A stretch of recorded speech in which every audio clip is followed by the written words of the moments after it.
பெரம்பலூர் மாவட்ட நிர்வாகம், பெரம்பலூர் மக்கள் பண்பாட்டு மன்றம் மற்றும் பாப்பாசி இணைந்து பெருமையுடன் நடத்துகிற பெரம்பலூர் புத்தக திருவிழா 2026 10ஆம் திருவிழா.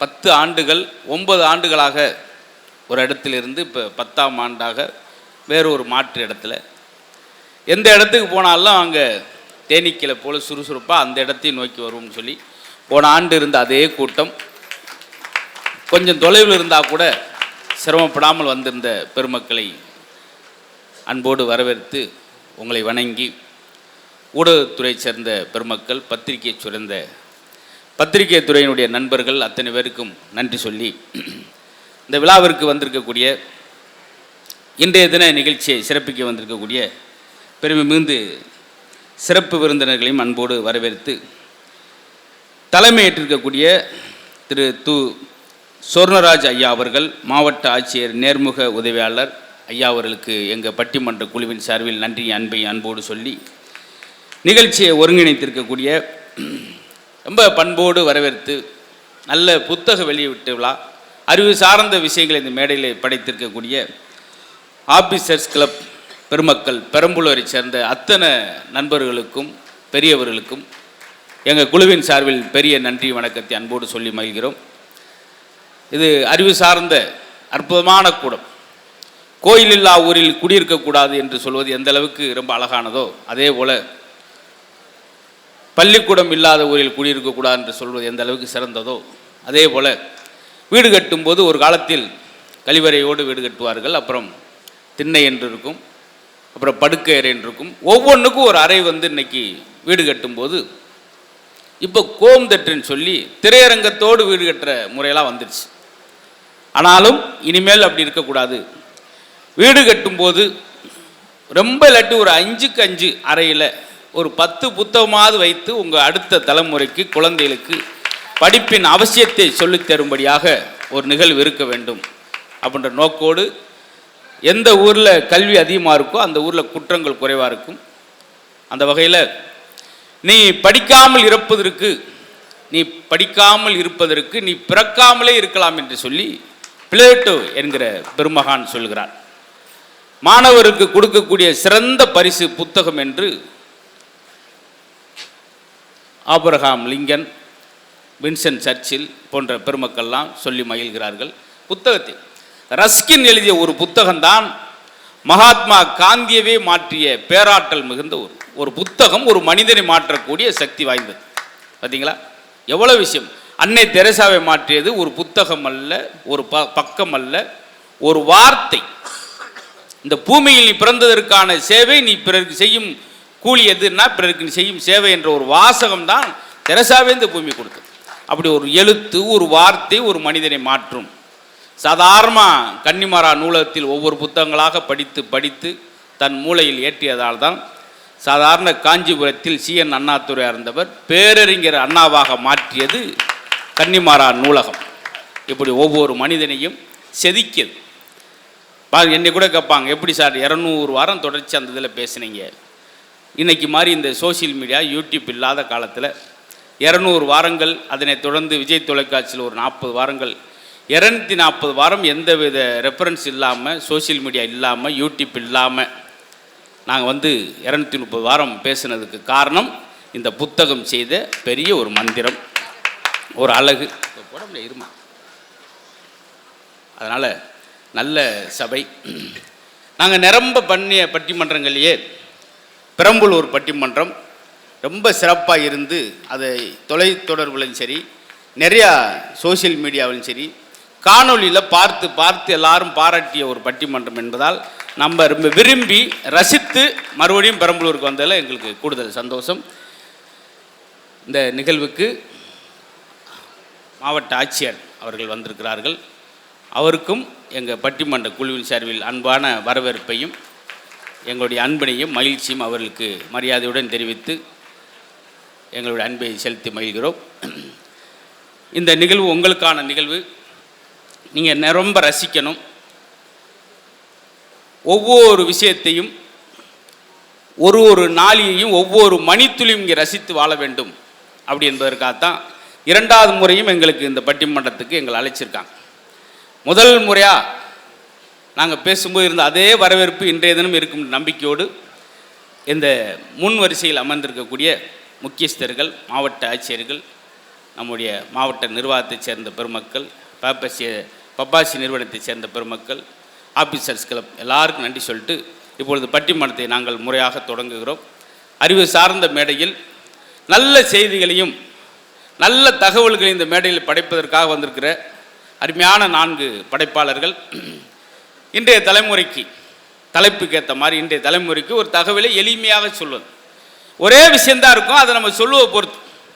சங்கு ஊதிட்டாங்க அப்படின்னா நெகட்டிவ், சங்கு முழங்கியது அப்படின்னா பாசிட்டிவ். ஒன்று தான், ஒரே பொருள் தான், நீங்கள் எடுத்துக்கிற பொறுத்து. அந்த மாதிரி இந்த மேடையில் பாசிட்டிவாக பேசணும், பாசிட்டிவாக இருக்கணும் எல்லாரும் சொல்கிறாங்க. புத்தகம் சாதாரண பாருங்கள், ஒரு சின்ன எளிமையான ஒரு சொற்ப வருமானத்தில் உள்ளவர் அவர் கூட நான் ஒரு கவிதை புக்கு எழுதியிருக்கேன்னு சொல்லி அந்த புத்தகத்தை கொடுக்கும்போது எனக்கு அவ்வளவு ஒரு பக்கம் சந்தோஷமாகவும் ஒரு சங்கடம். ஏன்னா புத்தகம் எழுதி இன்றைக்கி இந்த சோசியல் மீடியா வந்த பிறகு வாசிப்பவர் எண்ணிக்கை ரொம்ப குறைவாயிருச்சு. அதெல்லாம் மாற்றும் விதமாக நீங்கள் சேர்க்கக்கூடிய அந்த அருமையான ஏற்பாடு. 10ஆம் ஆண்டு 10 வயசாகி குழந்தை நடக்கிற வயசு, இன்னும் அறிவுஜீவிகள் பெருகி கொண்டே இருக்க வேண்டும் என்பது எங்களுடைய பெரிய ஆசை. அவர் நல்ல ஒரு கைக்கு கவிதை. அதே போல் இன்றைக்கி புத்தகத்தை வெளியிட்டிருக்கக்கூடிய டைனோசர் பற்றி ஒரு புத்தகம். அதில் ஆச்சரியம் பாருங்கள், இங்கே தான் வந்து டைனோசர் முட்டை கிடைச்சதா அது ஒரு பயலை எடுத்து அந்த பயலையும் கூட்டு வந்து மேடையில் அந்த புத்தகத்தை பரிசு கொடுத்து பாராட்டுறேன். அவன் அந்த முட்டையை ரிசர்ச் பண்ணியெல்லாம் எடுக்கலை, அங்கிட்டு போயிருப்பான், பந்துன்னு ஒரு எத்திருப்பான், அது பெரிய முட்டையாக இருக்குது. ஆனால் அவன் அந்த பயலையும் கூப்பிட்டு அழகாக நல்ல ஒரு பெரிய புத்தகமாக அதை இன்றைய தலைமுறைக்கும் தெரியும். நாங்கள் கற்பனை கதையை நினச்சிக்கிட்டு இருந்தோம். வெளிநாட்டு படங்களில் அது ரிசர்ச் செய்து ஆராய்ச்சி செய்து உண்மையாக நிரூபிக்கப்பட்ட விஷயமெல்லாம் நம்ம ஊர் கிடச்சிருக்கு, அரியலூரில் கிடச்சிது. ஆக இந்த பெருமக்கள் நீங்களாம் எங்களுக்கு செய்ய வேண்டியது நல்ல சொற்சுவையான பேச்சுகளை திறம்பட பேசுறதுக்கு இந்த கவிஞர் பெருமக்கள் பேச்சாளர்கள் வந்திருக்காங்க. அவங்களுக்கு உங்களுடைய கடைசி பேச்சாளர் பேசுறதட்டிக்கு நீங்கள் இருந்து அவங்களுக்கு ஆதரவு கொடுக்கும்னு கேட்டு, வாழ்வின் பொற்காலம் பழைய தலைமுறையா அன்றைய தலைமுறையா அல்லது இன்றைய தலைமுறைகளா, அதான் பொருள். எல்லாமே நல்லா இருந்துச்சு, முறையாக இருந்துச்சு, சிறப்பாக இருந்துச்சுன்னு அப்படின்ற அன்றைய தலைமுறை ஆட்கள் பேசும்போதே சொல்லிடுவாங்க. எல்லாருமே பாருங்கள், இந்த ஆட்டு உரல் என்னைக்கு வீட்டை விட்டு வெளியே போச்சோ இந்த உடல் மருத்துவமனைக்கு போயிடுச்சு. காரணம், அவங்களுக்கு உடற்பயிற்சி கருவியே தேவையில்லை. பழைய தலைமுறைக்கு அவங்க பயன்படுத்திய பொருள் அனைத்துமே உடற்பயிற்சி பொருள் தான். மண்வெட்டி, கோடாரி, கடப்பாறை எல்லாமே. ஆனால் பழைய தலைமுறை ஆரோக்கியமாக இருந்தாங்க, 120 வயசு இருந்தாங்க. இன்றைக்கி அப்படி இருக்கா அப்படின்ற ஒரு கேள்விக்குறி. அதெல்லாம் இந்த மேடையில் பேச போகிறாங்க. எல்லாத்தையும் ரசிக்கணும் அப்படின்ட்டு நான் முந்தின நாள் நடந்த ஒரு சம்பவத்தை போன வாரம் நானாக ஒன்று பிளான். எப்பயுமே ஒரு டீ எடுத்தால் கூட கவக்குன்னு குடிச்சிட்டு வச்சிடக்கூடாது, அந்த டீயை ரசித்து குடிக்கணும். பார்த்தீங்களா எதுவுமே சின்ன விஷயமா இருந்தால் கூட ஒவ்வொரு மணித்துளியும் ரசித்து வாழுங்கள் அப்படின்றாங்க இல்லையா. எனக்கு ஹோட்டலில் ஒரு இலை வச்சு தட்டு வச்சு அதில் ஒரு மீன் வச்சுருந்தாங்க. அதை ரசித்ததை உங்களுக்கு அப்படியே சொல்கிறேன். நான் எடுத்தது மீனை உடனே சாப்பிட்றல சார், போன வாரம் ஃப்ரெஷ்ஷாக யோசித்ததை உங்களுக்கு அப்படியே சொல்கிறேன். அந்த மீனுக்கு மேலே ஒரு வட்டமாக ஒரு வெங்காயம் வச்சுருப்பாங்க, பெரிய வெங்காயம் பார்த்துருக்கீங்களா? அது நானாக யோசித்தேன். இந்த மீன் இறந்ததற்கு அந்த ஹோட்டல்காரங்க மலர்வஞ்சலி வளையம் வைத்திருக்கிறார்கள். இது என்ன மீனுனே அப்படின்னே, இது எங்கேன்னு சொல்ல முத உங்கள் மேடையில் சொல்கிறேன். நீ வேண்டாம் வெறுப்பு இருந்தீங்கன்னா ஜென்மத்துக்கு நான் இது சொல்ல முடியாத அளவுக்கு போயிடும். இது என்ன மீனுனே அப்படின்னே, வருத்த மீன் அப்படின்றார். அதையும் புரிஞ்சு அதையும் ரசித்தேன். எடுத்தோன்னு படக்குன்னு தின்றல, சாப்பிட்றல. வருத்த மீன், உண்மையிலே வருத்த மீன் தான். குழந்தைகளை பிரிந்து அப்பா அம்மாவை பிரிஞ்சு எண்ணெய் சட்டியில் போடும்போது வருத்தப்பட்டிருக்கும் இல்லையா, அதனால் அது வருத்த மீன் யோசிச்சு. ஆயிலில் போட்டோன்னா அது ஆயில் முடிஞ்சிருச்சு. பார்த்தீங்களா, ஆயில் போட்டோன்னே அது ஆயில் முடிஞ்சிருச்சு. அது கீழே இலையை வச்சு அந்த மீனை வச்சுருந்தாங்க. அதை யோசித்தேன். அந்த மீன், அந்த இறந்த மீன் அந்த இலையை பார்த்து சொல்லுது, நீயும் வாழலை நானும் வாழலை. அதுக்குள்ள ஒரு பேப்பர் வச்சுருந்தாங்க. இறந்த பின்னாடி எல்லா மனிதனுடைய படமும் பேப்பரில் வரும், ஆனால் நீ மீனாகவே இருக்கும்போதே வந்திருக்கிய பேப்பரில் அப்படின்னு சொல்லி. இது ஒரு சின்ன விஷயம், அது பெரிய விஷயம் இல்லை. இருந்தாலும் நான் எடுத்த உடனே அதை சாப்பிட்றாம அது சின்ன இப்படி ரசித்து ஒரு டீயை கூட சிலர் ரசித்து சாப்பிடுவாங்க சார், 5 நிமிடம். அதுதான் உண்மையானது. பக்கத்தில் மனைவி நிற்பாங்க, வெடுக்குன்னு கலாசை புடின்னு போகிற கிடையாது. டீயை பற்றி பாராட்ட உருண்டு பெயிண்ட் ஓரளவுக்கு உறிஞ்சிட்டு காப்பி சூப்பர்ன்றான். அந்த போல் கும்பிடும், உன்னை கல்யாணம் பண்ணக்கு நான் ஒரு செம்மறியாட கல்யாணம் பண்ணியிருக்கலாம், அது வாட்டுக்கு வருஷத்துக்கு 2 குட்டியாவது போடும். இப்படி எல்லாத்தையும் ரசிச்சு அதுக்கு தான் அந்த மேடை. ஒரு கச்சேரி நடந்துச்சு, வயலின் கச்சேரி 3 மணி நேரம் பக்கத்துலேருந்து கேட்டுக்கிட்டே இருந்தான். வயலின் கச்சேரி 3 மணி நேரம் முடிஞ்சோன்னு அந்த பக்கத்தில் அவர் காலில் தொப்புன்னு விழுந்தான். ஐயா 3 மணி நேரம் பிரிச்சுட்டீங்க, நீங்கள் வயலின் வாசிக்கும் போது இந்த 3.5 மணி நேரத்தில் எனக்கு ஒரு 15 தடவை என் நெஞ்சை தொட்டுட்டீங்க. இவருக்கு சந்தோஷம், அப்படியா கண்ணீர் ஒழுகுது. எப்பப்பா அந்த குச்சி வந்து குத்திட்டு போச்சு சார். இவன் பக்கத்தில் உட்காந்துருந்தான். பார்த்தீங்களா, இதுக்கு பேர் ரசனை கிடையாது சார். அவர் அவ்வளோதான், இவர் குச்சியை வச்சு அவரே கத்தி வச்சு குத்திட்டு ஓடி போயிடுவார். இந்த புத்தகம் பாருங்க சார், நீ எவ்வளவு பெரிய முட்டாள் என்று உனக்கு தெரிய வேண்டுமா, நூலகத்துக்கு வந்து பாரு. நம்ம தான் நினச்சிக்கிட்டு இருப்போம் அறிவாளி, வந்து பாருங்க எல்லாமே புதுசாக இருக்கும், அவ்வளவு கிடக்கு படிக்க வேண்டிய வாசிக்க வேண்டிய. ஜவஹர்லால் நேருகிட்ட கேட்டாங்க, எப்படி மேடையில் அழகாக பேசுகிறீங்க, நான் நேரத்தை திருடுகிறேன் என்றார். தன்னுடைய பாதுகாவலர், ஐயா நீங்கள் தூங்கும் நேரம் காலையில் 7 மணிக்கு எந்திரிக்கணும் சொன்ன பின்னாடி பெட்டுக்கடியில் புத்தகத்தை வச்சு அந்த நேரத்தில் 1.5 மணி நேரம் படிப்பார். அது காவலருக்கு தெரியாமலே. இப்படிலாம் இருந்தனால தான் எல்லாரும் வெற்றி அடைந்த வெற்றியாளராக வந்ததற்கு காரணம் எல்லாருக்கும் அடித்தளம். சமீபத்தில் ஒரு 5 நாளுக்கு முன்னாடி நம்ம தோழர் நல்லக்கண் ஐயா அவருக்கு எவ்வளோ வரி வாசிப்பு ஆற்றல், அவருக்கு ஒரு சின்ன நெகட்டிவான ஒரு விஷயம் ஜெயிலில் போட்ட விஷயம் அமைஞ்சா கூட அதை நம்ம கஷ்டமாக நினச்சிடாம புத்தகத்தோடையே பயணம், புத்தகம் திறந்தோர் வாசிக்கப்படலாம். எவ்வளோ அழகான விஷயம் பாருங்கள் சார். 1 கோடி ரூபா அவருக்கு நிதி கொடுத்ததுக்கு 5000 ரூபா சேர்த்து 1 கோடி 5000 ரூபா நீங்கள் வச்சுக்கன்னு கொடுத்துட்டு போகிறார். எவ்வளோ ஆச்சரியமாக இருக்கு பாருங்கள் சார். அவருக்கு கார் கொடுத்துருக்காங்க, சும்மாவே பஸ்லேயே போகிறீங்களே சார் எங்களுக்கே ஒரு மாதிரியா இருக்குது, கார் கொடுத்துருக்காங்க. நைட்டு காலையில் அந்த காரை போய் ஆஃபீஸில் நிறுத்திட்டார், இது கட்சிக்கு வச்சுக்கிறட்டும், எனக்கு எதுக்கு சார். இப்படி எளிமையான மனிதர், இப்படி எல்லாமே உச்சந்தொட்டவர்களுக்கெல்லாம் பின்புலத்தில் அந்த புத்தகம் தான் பெரிய வழிகாட்டியாக இருந்திருக்கு சார். அவ்வளவு நீங்கள் புத்தகத்துடன் படிப்பது பிரிந்து சென்ற மறைந்து சென்ற தலைவருடன் பேசுவதற்கு சமம். பார்த்தீங்களா, அது மாதிரி இந்த அறிவுக்கூடங்கள் இந்த இளைய தலைமுறைகளை இந்த நாளில் அழைச்சிட்டு வந்து இந்த அரங்கம் முழு நம்பியிருக்கும் போது எனக்கு பெருமையாக இருக்குது. எங்கே போனாலும் கூட்டம் இருக்குது, புத்தக திருவிழாவிலையும் கூட்டம் இருக்கின்றது. பெரம்பலூர் மக்கள் உங்களுக்கு நாங்கள் ஒரு பெரிய நன்றியை சொல்லி மகிழ்கிறோம். இந்த நிகழ்வை சிறப்பாக வடிவமைத்திருக்கவங்க நன்றி. ஏன்னா முத்து நகரம் என்றால் தூத்துக்குடியை சொல்கிறார்கள், கோயில்களின் நகரம் என்றால் கும்பகோணத்தை சொல்கிறார்கள், ஒவ்வொன்றுக்கு முட்டைகளின் நகரம் அப்படின்னா நாமக்கல் சொல்கிறாங்க, மாங்காய் நகரம் என்றால் சேலம், தேங்காய் நகரம் என்றால் பொள்ளாச்சி.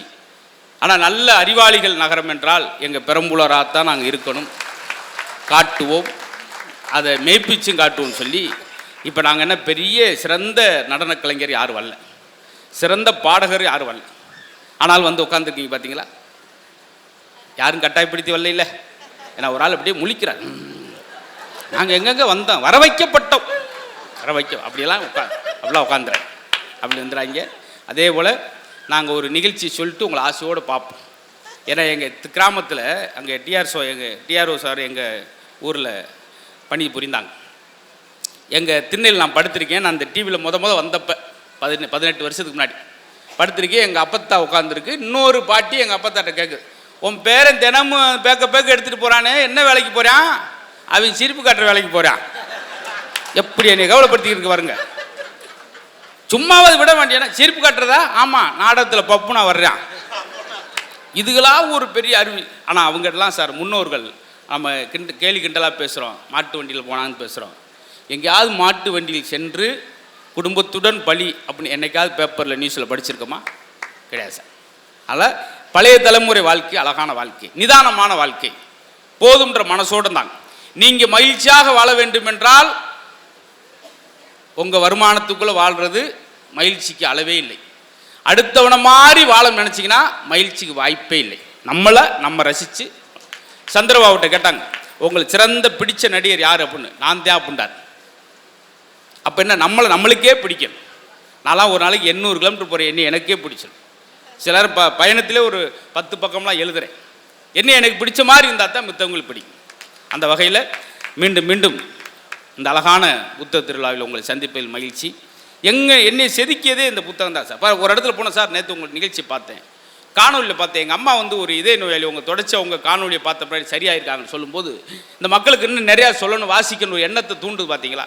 அப்படி தான் புத்தகங்களே. நானே ஒரு 2 லைப்ரரி ஏழை மாணவர்களுக்காக எங்கள் மதுரையிலே திறந்திருக்கேன் அப்படின்லாம். அப்போ இந்த இடத்துக்கு நான் சரியான ஆளாக இருக்க முடியும். ஒரு விஷயத்தை சொல்கிற கூட, உலகத்திலே சூப்பர் ஸ்டார் யார், ஒரு எளிய மாணவனுக்கு ஏழை மாணவனுக்கு அப்படின்ற ஒரு விஷயம் இருக்குது. அதுக்கு நான் காரணத்தையும் சொல்கிறேன். எல்லா மாணவரும் சூப்பர் ஸ்டார்னா ஒரு நபரை சொல்லுவாங்க. ஆனால் உண்மையிலே சொல்கிறேன் சார், கடனை உடனே வாங்கி நிலத்தை விற்று பசுமாடை விற்று தான் பையன் தன்னை மாதிரி இருக்கக்கூட, நல்லா படித்து பெரியாள வரணும், என்னை மாதிரி வேட்டி கட்டக்கூடாது, பேண்ட் செட்டை போடணும், ஆங்கிலத்தில் பேசினா அதை கேட்டு நான் மகிழன்னு நினச்சிட்டு கடனை உடனே வாங்கி படிக்க வைக்கிறார். பார்த்தீங்களா? ஒரு ஏழை மாணவனுக்கு சிறந்த புத்தகம் தான் தந்தையின் கஷ்டம் மட்டுமே ஒரு ஏழை மாணவனுடைய சிறந்த புத்தகம். அவர் தான் சூப்பர் ஸ்டார். அதான் எங்கள் அப்பா இருக்கும்போது அவரை நான் சந்தோஷப்படுத்த முடியாதனால, அவர் இல்லாதப்போ எங்கள் அப்பா அம்மாவுக்கு நான் ஒரு கோயில் கட்டியிருக்கேன்னா, நான் இந்த இடத்துல பேசுவதற்கு, ஒரு விஷயத்தை சொல்வதற்கு நான் ஒரு முன்மாதிரியாக இருப்பேன் நம்பிக்கையோடு இந்த பட்டிமன்றம் தொடங்குகிறது. அந்த வகையில் வாழ்வின் பொற்காலம் பழைய தலைமுறை தான் என்று பேசுகிறதுக்கு அவர் வந்திருக்கிற ஊரை பார்த்தீங்கன்னா பக்கத்துலாம் கிடையாது. பெருந்துறை, ஈரோடையும் தாண்டி பெருந்துறை மைசூரை பக்கம் இருந்து வந்திருக்கார். 5 நாளைக்கு முன்னாடியே கிளம்பி 7 குளுக்கோஸ் ஏற்றிட்டு வந்துங்க இறங்கியிருக்காருன்னா எவ்வளோ டயர்டாக இருக்கும், களைப்பாக இருக்கும் பாரு. அந்த களைப்பை நீக்குவது உங்களுடைய கைதட்டல் தான். அதுதான் முக்கியம். நீங்கள் இந்த பட்டிமன்றம் முடிந்த வரை இருக்கையிலும் இருக்கணும், இரு கையிலும் இருக்கணும். இருந்துட்டால் எங்களுக்கு அதிகளா. இதுதான் பட்டிமன்றம் சிறப்பாக இருக்கும். அந்த வகையில் பெருந்துறையிலிருந்து வந்திருக்கக்கூடியவர் ஒரு நல்ல ஆசிரியர். அதான் முக்கியம். நிரம்ப புத்தகம் எழுதுகிறாங்க. என்னையா வாந்தி கால்ரா பற்றி ஒரு புத்தகம் எழுதுனே எப்படி போகுது, நல்லா பிச்சுக்கிட்டு போகுதுங்க அவர் சொல்லுவாங்க. பார்த்தீங்களா? அது மாதிரி பேராசிரியர், நல்ல ஒரு ஆசிரியராக நிறையா மாணவர்களுக்கு இப்படி நகைச்சுவாக பேசுகிற ஆசிரியர் கிடைக்கிற அவ்வளோ சந்தோஷமாக இருக்கும். ஒரு வாத்தியாரெலாம் வகுப்புக்குள்ள வந்து சப்பு சப்புன்னு அடிச்சுட்டு காதை பிச்சு ரத்த ஒழுகும், அன்பாக இருக்கணும் அப்படின்னு போய் உட்காருவார். காது ரத்த ஒழுங்கும்போது எப்படி அன்பாக இருப்பேன் ஒருத்தன். அப்படிலாம் இருக்கிற நேரத்தில் நல்ல ஒரு ஆசிரியர். இந்த ஏன்னா உண்மையிலே எனக்கு தெரிஞ்சதுலேயே இருக்கிறதுலே கஷ்டமான வேலை எதுனா ஆசிரியர் தான் சார். என்ன தெரியுமா? நம்ம வீட்டில் 2 பிள்ளை வளர்க்குறதுக்கு சிரமப்படுறோம், ஒரே நேரத்தில் 80 பிள்ளையை சமாளிக்கணும். ஒவ்வொருத்தரும் ஒரு டைப்பாக இருப்பேன். உண்மையிலே இந்த பேப்பரை திருத்துற வாத்தியாருக்கு நான் ஒரு 10,000 சேர்த்தே கொடுக்கலாம் சார். அவனுக்கு தெரிஞ்சதெல்லாம் எழுதி வைப்பேன் சார். கடல் அரிப்பை தடுக்க நாம் என்ன செய்ய வேண்டும்? லேசா சொரிஞ்சு விட வேண்டும். போட்டுக்கா சார். இதை போய் இது எப்படி ஆன்சர் எடுப்பீங்க? பறவைகள்லாம் ஏன் பறந்து வருகிறது? நடந்து வந்தால் லேட் ஆகும். ஆச்சரியப்படுத்துவான். இந்தியா எங்கே இருக்கிறது? என் தலையே போனாலும் ஏன் இந்தியாவை காட்டி கொடுக்க மாட்டேன்.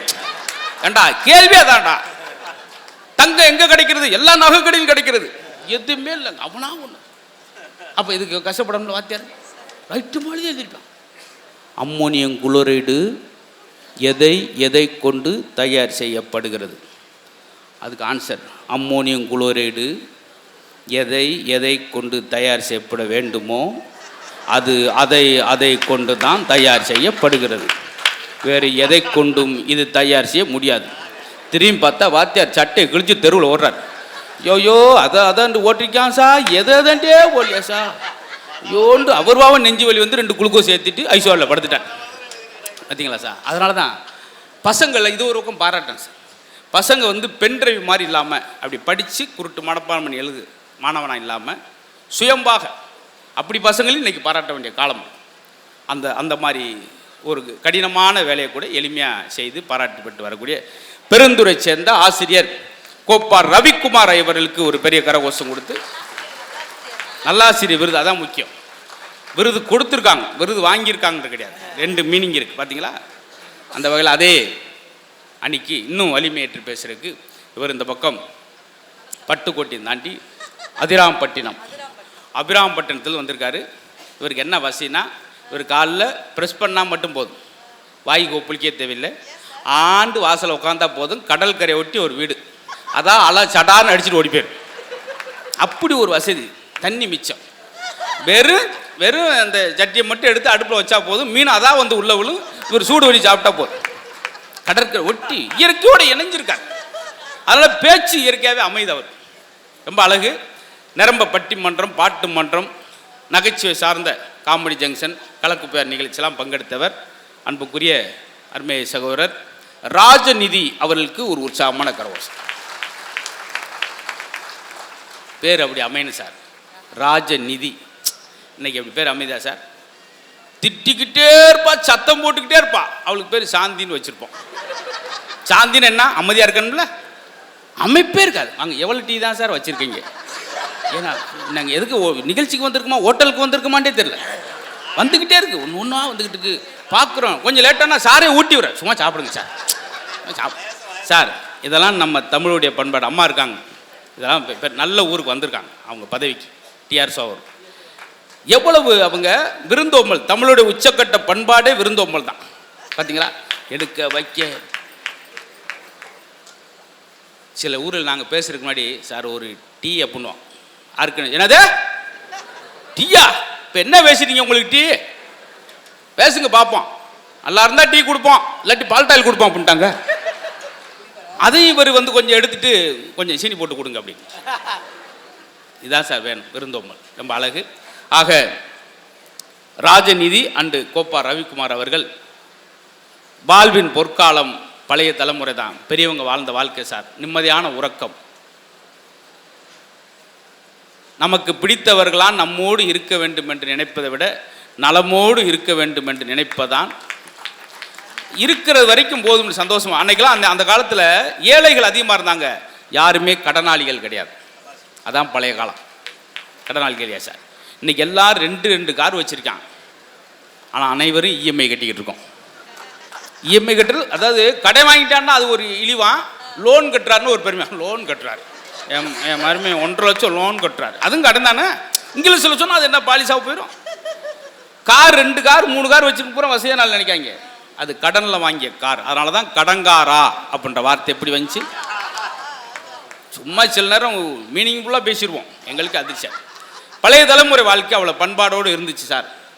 130 வயசு ஆஸ்பத்திரி போகாமல் இருந்தாங்களே. அப்படி வயலில் நடந்து போவார். பல்லுக்குச்சி யூசந்த புரஸ் வேப்பங்குச்சி அவர் தான். தினை விலைக்கு தினம் போடுறது. பாம்பு கடிச்சிட்டு பாம்பு செத்து போயிடும். அந்த அளவுக்கு ஒரு உடம்புல இம்யூனிட்டி அதிகமாக இருந்துச்சு. பார்த்தீங்களா? பாம்பு கடிச்சிருச்சு. அப்படி நாங்கள் அது வயலில் போகலாம், பச்சை பாம்பு தண்ணி பாம்பு அப்படி பிச்சு எரிஞ்சிட்டு மறுபடியும் பல் விளையிட்டு போவார். நேற்று ஒருத்தர் நெருஞ்சு முள்ளு குத்திருச்சு. 108 கடிச்சிட்டான். எங்க பேசண்டாங்க இந்த இருக்கார். ஐயோ தூக்கு என்ன நெருஞ்சு முள்ளு குத்திருச்சான். போய் ஐசியூவில் அட்மிட் பண்ணி அது ஈஸியோட எக்ஸ்ரே அது அப்படி இப்படி அடி 1,30,000 டாக்டர் சொல்லிருக்கார். 3 மாதத்துக்கு பெட் ரெஸ்ட் எடுக்கணும். நெருஞ்சு முள்ளு குத்துனாங்க சார். இதுதான் சார். இதைத்தான் பேச போகிறோம். ஆரோக்கியம் அன்னைக்கு எப்படி இருந்துச்சு, இன்னைக்கு எப்படி இருந்துச்சு. எங்கள் அப்பத்தா இருக்காங்க, ஊரில் இருந்தாங்க. 124 வயசு பேப்பரில் போட்டோம். எப்படி இருந்தாங்க? இந்த அரையடி விளக்கு மாதிரி வச்சுருப்பாங்க சார். காலைல 4 மணிக்கு எந்திரிச்சு அப்படியே குனிஞ்சு கூட்டிக்கிட்டே போனாங்கன்னா 3ஆவது தெரு தாண்டி 4ஆவது தெருவுக்கு போயிடுவாங்க 5:15. அங்கேருந்து ஒருத்தன் சைக்கிளை தூக்கிட்டு மறுபடியும் விட்டுட்டு போவேன். இங்கிட்டு கூட்டிக்கிட்டே பஸ் ஸ்டாண்டு பக்கம் போயிடுவாங்க. வேர்க்க வேலை செய்தார்கள். வியர்வையை சேமிக்கிறவன் வியாதியை சேமிக்கிறான். அன்னைக்கு யாருமே வியர்வையை சேமிக்கவன். உழைப்பை தவிர வேறு எதிர்க்காது. படுத்தோடனே 10 நிமிஷம் தூங்குவாங்க சார். அவன் தான் சார் உண்மையான ஆரோக்கியமான மனுஷன். 4,80,000 பெட்டு வாங்கி போட்டிருக்கான். பெறல்றான், உருள்றான், ஆனால் தூக்கவில்லை. 4,30,000 பெட்டு வாங்கி. என்ன காரணம்? பெட்டு இஎம்ஐ கட்டணும், காலையில் வந்துருவானேன்ட்டு அந்த இதுலேயே அவனுக்கு தூக்கவில்லை. பெறல்றான், ஐயோ வருவானே, காலையில் வந்துருவானே. இது எதுக்கு சார்? இதான் சார் பகுமான கோழி பறந்துக்கிட்டே முட்டை ஓட்டது. 10க்கு 10 வீட்டில் 2 வாஷிங் மிஷின், 2 ஃப்ரிட்ஜ், 2 கட்டில் எல்லாம் 2 வாங்கி போட்டு ஒருத்தலாம் 80 இன்ச்சு டிவியை வாங்கிட்டு பார்க்க இடம் இல்லாமல் இந்த வீட்டில் வச்சுட்டு எழுத்து விட்டு சேனல் வழியாக பார்த்துட்டு இருக்கேன். அவன் டிவியை எதுக்கு? டாக்டர் ரொம்ப க்ளோஸாக பார்க்கக்கூடாதுன்னு சொன்னாங்க. பார்த்தீங்களா சார்? இந்த வாழ்க்கை அந்த காலத்தில் இல்லை சார். இப்போ அடுத்தவன் பார்க்கட்டும்ன்றக்காகவே பெருமைக்காக வாழ்றது. பெருமைக்கு எருமை மேய்ச்சது தான். ஆக பழைய வாழ்க்கை முறை அழகாக இருந்துச்சு. ஆனால் இவங்க என்ன சொல்ல போகிறாங்க? ஆனாலும் வாழ்வின் பொற்காலம் புதிய தலைமுறைன்னு சொல்லி போன்று 2 பேர் பாவம். அவங்களும் பிக் பாஸ் நிகழ்ச்சியில் வந்திருக்காங்க. பட்டிமன்றம், பாட்டு மன்றம், ரசிகர் மன்றம். எனக்கு தெரிஞ்சு அவங்க பேசாத ஒரே மேடை தூக்கு மேடையில் தான் பேச நினைக்கிறேன். ஏன்னா அதில் அவ்வளோதான், அது நிறைவு எல்லாமே. அது மட்டும் இல்லாமல் இப்போ ஜல்லிக்கட்டு தமிழுடைய பாரம்பரிய விளையாட்டு. அந்த ஜல்லிக்கட்டினுடைய முதல் பெண் வர்ணனையாளர் என்ற சிறப்பு அவங்களுக்கு உண்டு. அப்படி நிரம்ப திரைப்படங்கள்லையும் ஒரு பேச்சு. அவங்க கிறிஸ்துவராக இருந்தால் கூட சிவனை பற்றி 1.5 மணி நேரம் பேசுவாங்க. விநாயகரை பற்றி 2.5 மணி நேரம் பேசுவாங்க. விநாயகரே வாட்ஸ்அப்பில் வந்துடும். என்னம்மா எனக்கு தெரியாத, என்னம்மா இவ்வளோ நேரம் பேசிக்கிட்டு. அந்த அளவுக்கு அந்த வாசிப்பு திறன் நிரம்ப வாசிக்கிறாங்க, வாசிக்கிட்டே இருப்பாங்க. அதெல்லாம் ரொம்ப அழகு. ஏன்னா ஒரு ஆள் சொன்னார் பார்த்தீங்களா, என்னங்க படிச்சுக்கிட்டே இருக்கேன், அவனை போட்டு அடிக்கிறீங்க, சும்மா இருங்க, பரீட்சை கூட போக உட்காந்து படிச்சுக்கிட்டு இருக்கான், இன்னைக்கு தான் சார் பரீட்சை இங்கே உட்காந்து படிச்சுக்கிட்டு இருக்கான். இப்படி ஆள் இருப்பான். ஒரு ஆள் அவங்க அப்பா போட்டு பையனை அடிச்சுக்கிட்டே இருந்திருக்காரு. ஏன் சார் பையனை அடிக்கிறீங்க, ரிசல்ட் நாளைக்கு தானே, நாளைக்கு நான் ஊரில் இருக்க மாட்டேன், இன்னைக்கே அடிச்சுட்டு போயிட்டேன்னா, ஏன்னா எப்படி தான் பெயில போய் அவர் தெரிஞ்சிருக்கு. எப்படியெல்லாம் முன்கூட்டி இருக்க வேண்டியிருக்கு பாருங்க. இந்த வாசிப்பு ரொம்ப அவசியம் சார். இந்த மேடையில் இருக்கிற 4 பேருமே நல்ல வாசிப்பில் ஆர்வம் செலுத்துபவர்கள். எளிமையான கிராமத்திலோடு சென்று மக்களை ரசிக்க வைக்கக்கூடிய அருமையான விஷயம். உலகத்திலே உன்னதமான விஷயம். உங்களுக்கு நோய் நொடி இல்லாமல் இருக்கணுமா, டென்ஷன் குறையணுமா, ஒரு மெல்லிசான இசையை கேளுங்க, நல்ல புத்தகத்தை வாசிங்க, இல்லை ஒரு நகைச்சுவை கேட்டு கண்ணில் தண்ணி வர அளவுக்கு குலுங்கி சிரிங்க. உங்களுக்கு ஆஸ்பத்திரி டாக்டரே தேவையில்லை. டாக்டர் தேவையில்லை தப்பாக சொல்கிறக்கா சொல்ல. அன்றைக்கெலாம் போய் ஒருத்தர் உட்காந்துட்டு டாக்டர்கிட்ட, டாக்டர் காது ஒரு வாரமாக சரியாக கேட்கவே மாட்டேன்றது, வகுத்த வழி அப்படித்தான் இருக்கும். அப்புறம் இவன் மிஷினை மாட்டி விட்டுருக்கான் டாக்டருக்கு, அவருக்கே காது கேட்கல, டாக்டர் காது சரியாக கேட்கல. அப்படியா, வயசு என்ன, 47 சார். 47 வருஷமா நீ சொல்லி கேட்காத காது இப்போ வந்து நான் சொல்லியா கேட்க போது, வாங்க காப்பி சாப்பிடுவோம் அப்படின்னு அவனுக்கு ஒரு காப்பி வாங்கி கொடுத்துருக்கேன். இது தேவையா சார்? உங்கள் நோய் நொடிய குறைக்கு அருமையான விஷயம் சார். நேற்று இருந்து இன்னைக்கு இல்லை, இன்னைக்கு இருந்து நாளைக்கெல்லாம் கிடையாது, நைட்லேருந்துமே காலையில். வாழ்க்கை ரொம்ப சுருக்கும். அதுக்குள்ளே அந்த வேகத்துக்குள்ளே நம்ம ரசித்து காரை சர்வீஸுக்குறோம், டூ வீலரை சர்வீஸுக்குறோம். ஏன்னா அதெல்லாம் இயந்திரங்கள், மனிதனும் இயந்திரம் தான். நம்மளை என்னைக்காவது சர்வீஸ் கொடுத்துருக்கோமா? அந்த சர்வீஸ்க்கு வரதான் நீங்கள் உட்கார்ந்து இப்போ சிரிப்பது, கைதட்டுவது, உற்சாகம். அதான் அந்த செயலை செய்கிறார்கள். கோயில்பட்டியை சேர்ந்த அன்னபாரதி அவங்களுக்கு ஒரு பாராட்டு சொல்லி 47 விருதுகள். அன்னபாரதி அவர்கள் 47 விருதுகள் வாங்கலாம் நினைச்சாங்க, ஒரு வேலும் கொடுக்கல. அதை பற்றி எங்களுக்கு கவலை இல்லை. உங்களுடைய கைதட்டலே எங்களுக்கு ஒரு விருது தானே சார். என்கிட்டலாம் கேட்பாங்க, சார் உங்கள் பேருக்கு முன்னாடி என்ன சார் போட? இது வரைக்கும் நான் 20 வருஷம் சொல்லவே மாட்டேன். எனக்கு வந்து என்ன பட்டம் தெரியுமா, நீங்கள் சிரிப்பதும் நீங்கள் கைதட்டுறதை தவிர எனக்கு பெரிய பட்டமோ பெரிய ரசனையும் எனக்கு தேவையே கிடையாது. இதுவே போதும். இதை விட என்ன சான்றிதழ்?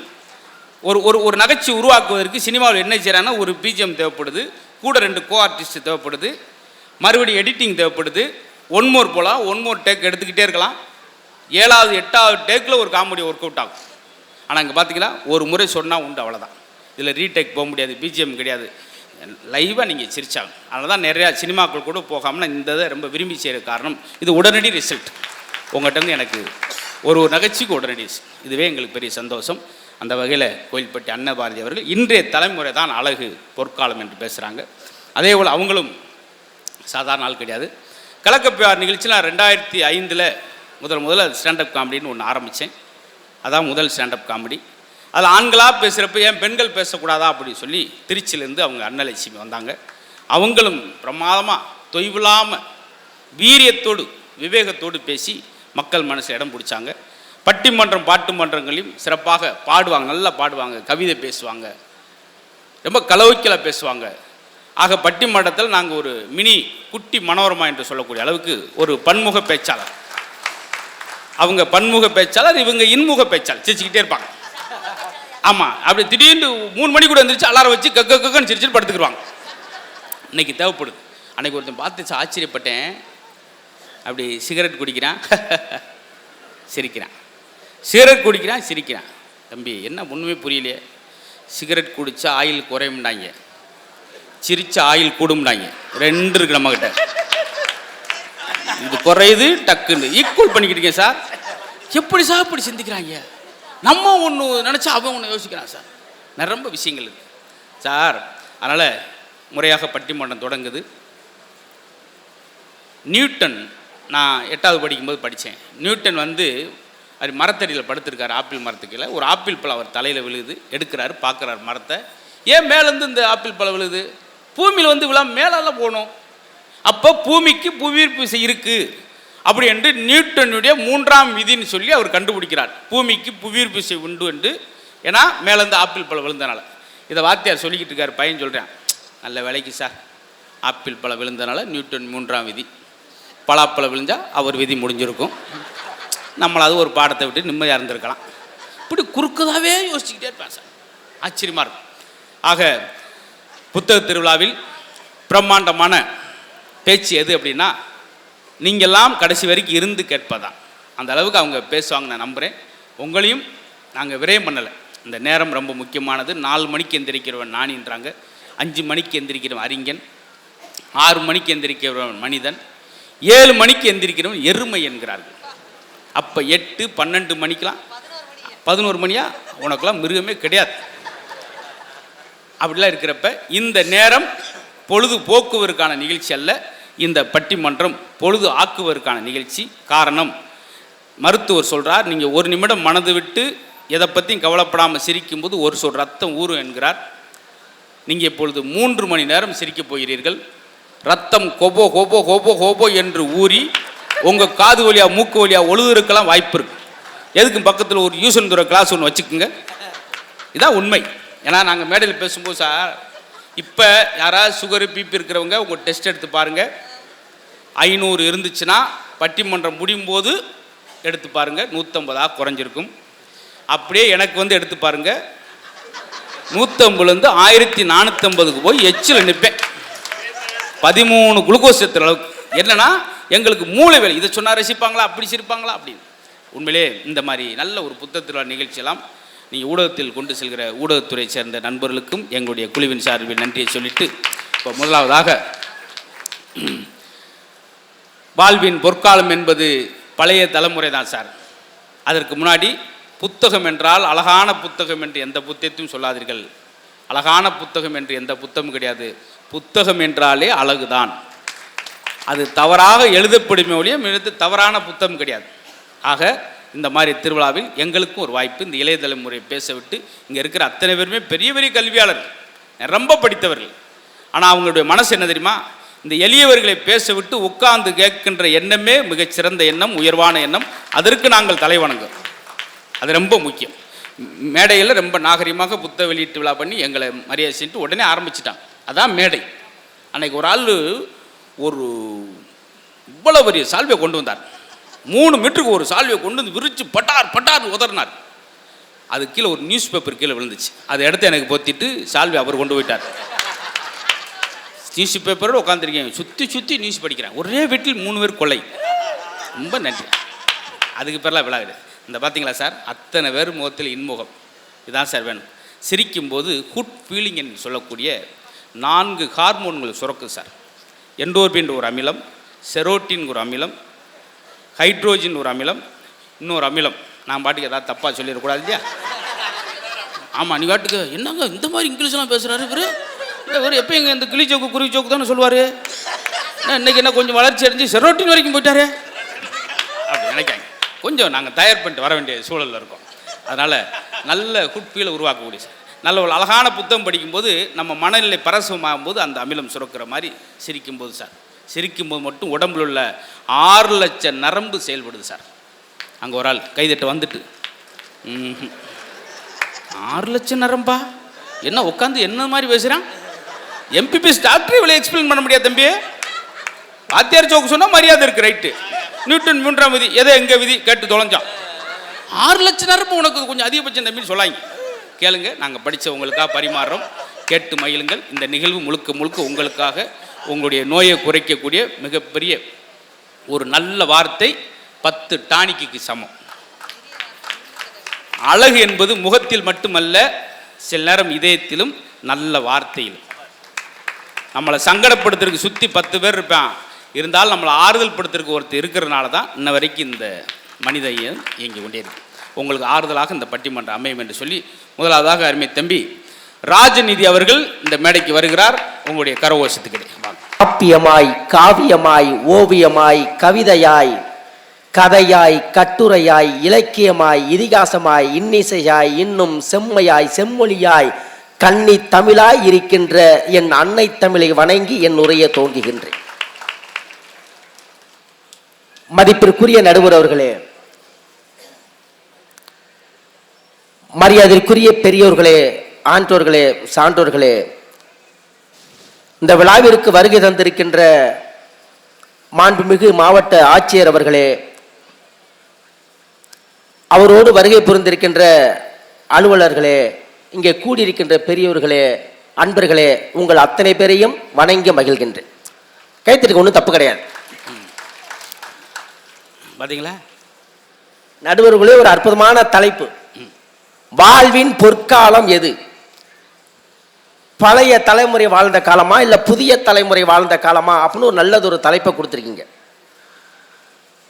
நடுவர்களே, ஒரு முறை ஜவஹர்லால் நேரு அவர்கள் டாக்டர் அம்பேத்கரை பார்க்க போனார்.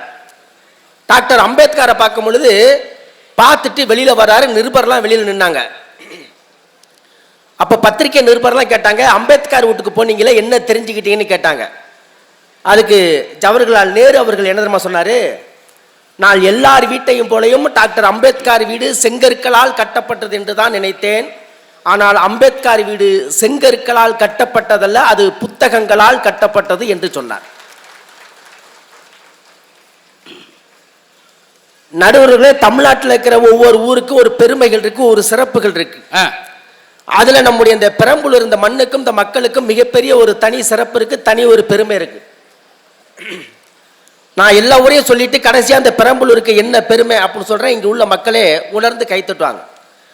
திருநெல்வேலிக்கு அல்வா, திருப்பதிக்கு லட்டு, திண்டுக்கலுக்கு புட்டு, திருப்போணத்துக்கு பட்டு, திருப்பூருக்கு பனியன், திருவாரூருக்கு தேரு, திருப்பாச்சிக்கு அருவா, மதுரைக்கு மறிக்கொழுந்து, மானாமதுரைக்கு மல்லிகைப்பூவு, மாயவரத்துக்கு கருவாடு, மார்த்தானத்தேனு, மணப்பாறைக்கு முறுக்கு, பழனிக்கு பஞ்சமர்தம், பத்தமடிக்கு பாயு, பன்ருட்டிக்கு பலாப்பழம், பவானிக்கு சமக்கலம், பட்டுக்கோட்டைக்கு பாட்டு, உறையூருக்கு சுருட்டு, உடன்குடிக்கு கருப்பட்டி, ஊத்துக்குளிக்கு வெண்ணெய், ஊட்டிக்கு வரிக்கி, அரியலூருக்கு கொத்தமல்லி, ஆலங்குடிக்கு நிலக்கடலை, அதிராம்பட்டிக்கு புரோட்டா, சாத்தூருக்கு காரச்செவு, சேலத்துக்கு மாம்பழம், சிவகாசிக்கு வெடி, தருமபுரிக்கு புளி, தஞ்சாவூருக்கு கதம்பம், கொடைக்கானலுக்கு பேரிக்கா, கும்பகோணத்துக்கு வெற்றில, குடியாத்து நொங்கு, கரூருக்கு கொசுவலை, பொள்ளாச்சிக்கு தேங்காய், நீலகிரிக்கு தைலம், ஸ்ரீவில்லிபுத்தூருக்கு பால்கோவா, நாகப்பட்டினத்துக்கு கோலா மீன், வேதாரத்துக்கு உப்பு. இந்த ஊர் மக்களுக்கு நட்பு.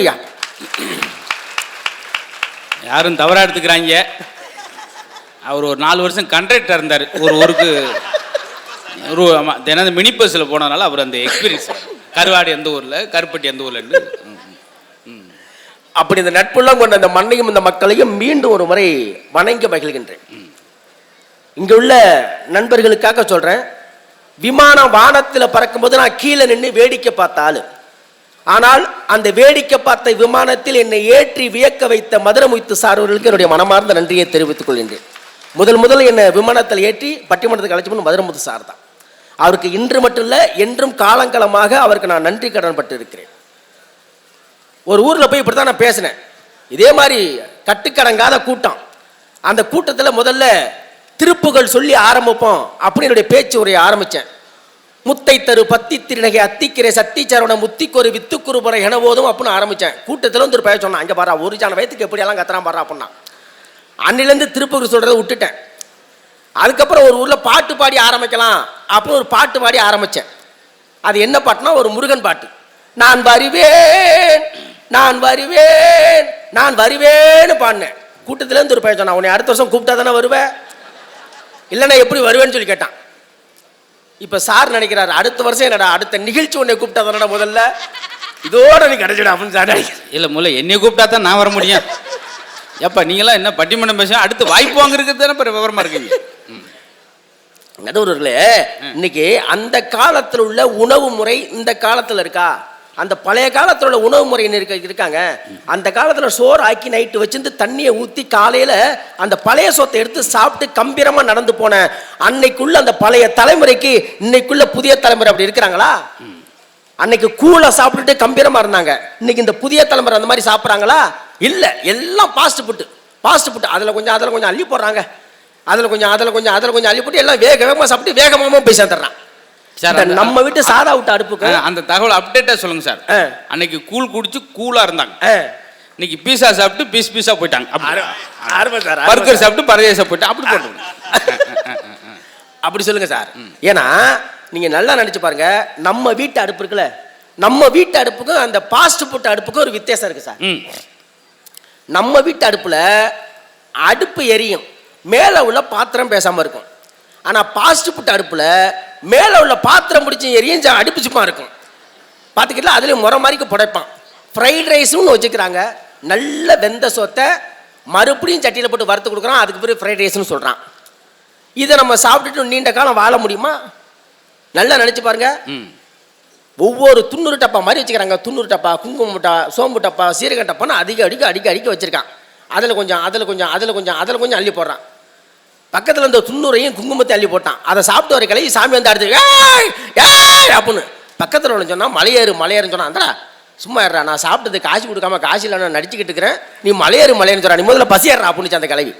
ஏன்னா இன்னைக்கு அந்த மாதிரிலாம் இன்னைக்கு இந்த உணவு முறை இன்னைக்கு கலாச்சாரம்லாம் இன்னைக்கு மாறி போச்சு. அதே ஆமாம், நம்மாழ்வார் சொல்கிறார் சார், அவர் தம்பி சொன்னக்கா சொல்கிறேன். உலகத்திலே சிறந்த நீர் 2 நீர். ஒன்று வாயிலிருந்து வரக்கூடிய உமிழ் நீர், இன்னொன்று கண்ணீர்லேருந்து வரக்கூடிய கண்ணீர். இந்த உமிழ் வந்து உடம்புல எல்லா புண்களையும் ஆற்றக்கூடிய சக்தி வாய்ந்ததுன்னு சொல்லி நம்மாழ்வார் சொல்கிறார். அதனால தான் பழைய அவங்களாம் 124 வயசு அவங்கள அரிசாஞ்சா எப்படி இருந்தாங்கன்னா, ஊறுகாயை பார்த்தும்போது உமிழ் சுரக்கும், உமிழோடு சாப்பிடுகிற பொழுது உங்களுக்கு இன்சுலின் சுரக்கும், சுகர் வந்தது இல்லைன்னு சொல்லி மிகப்பெரிய கண்டுபிடிப்பாளர் எப்படி சொல்லியிருக்காரு பார்த்தீங்களா? இப்படி உமிழோடு சேர்ந்து சாப்பிட்டாங்க. அதாவது எந்த நாய்க்குட்டியும் பூனைக்குட்டியும் ஆஸ்பத்திரி போயிருக்கா புண்ணு வந்து, அது புண்ணே அதே தன் நாவால் நக்கி ஆற்றும்.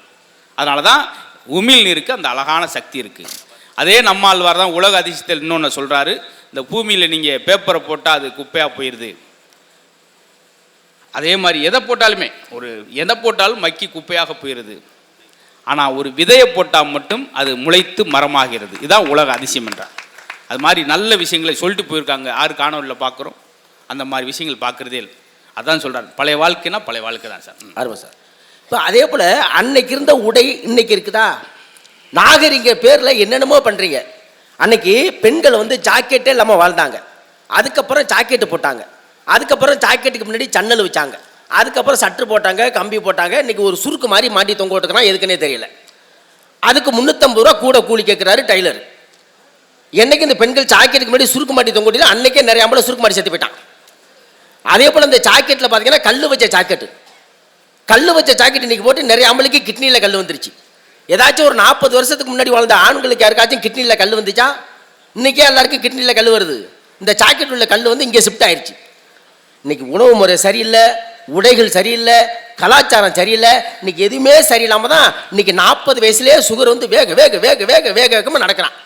எங்க நான் நடந்து போகிறேன் அப்படின்னா, நடக்கலன்னா என்ன தூக்கிட்டு 4 பேர் நடந்துருவாங்க அப்படின்னு சொல்லிட்டு போயிட்டு இருக்கிறான். எங்கேயா போகலைன்னா போயிடுவேயா?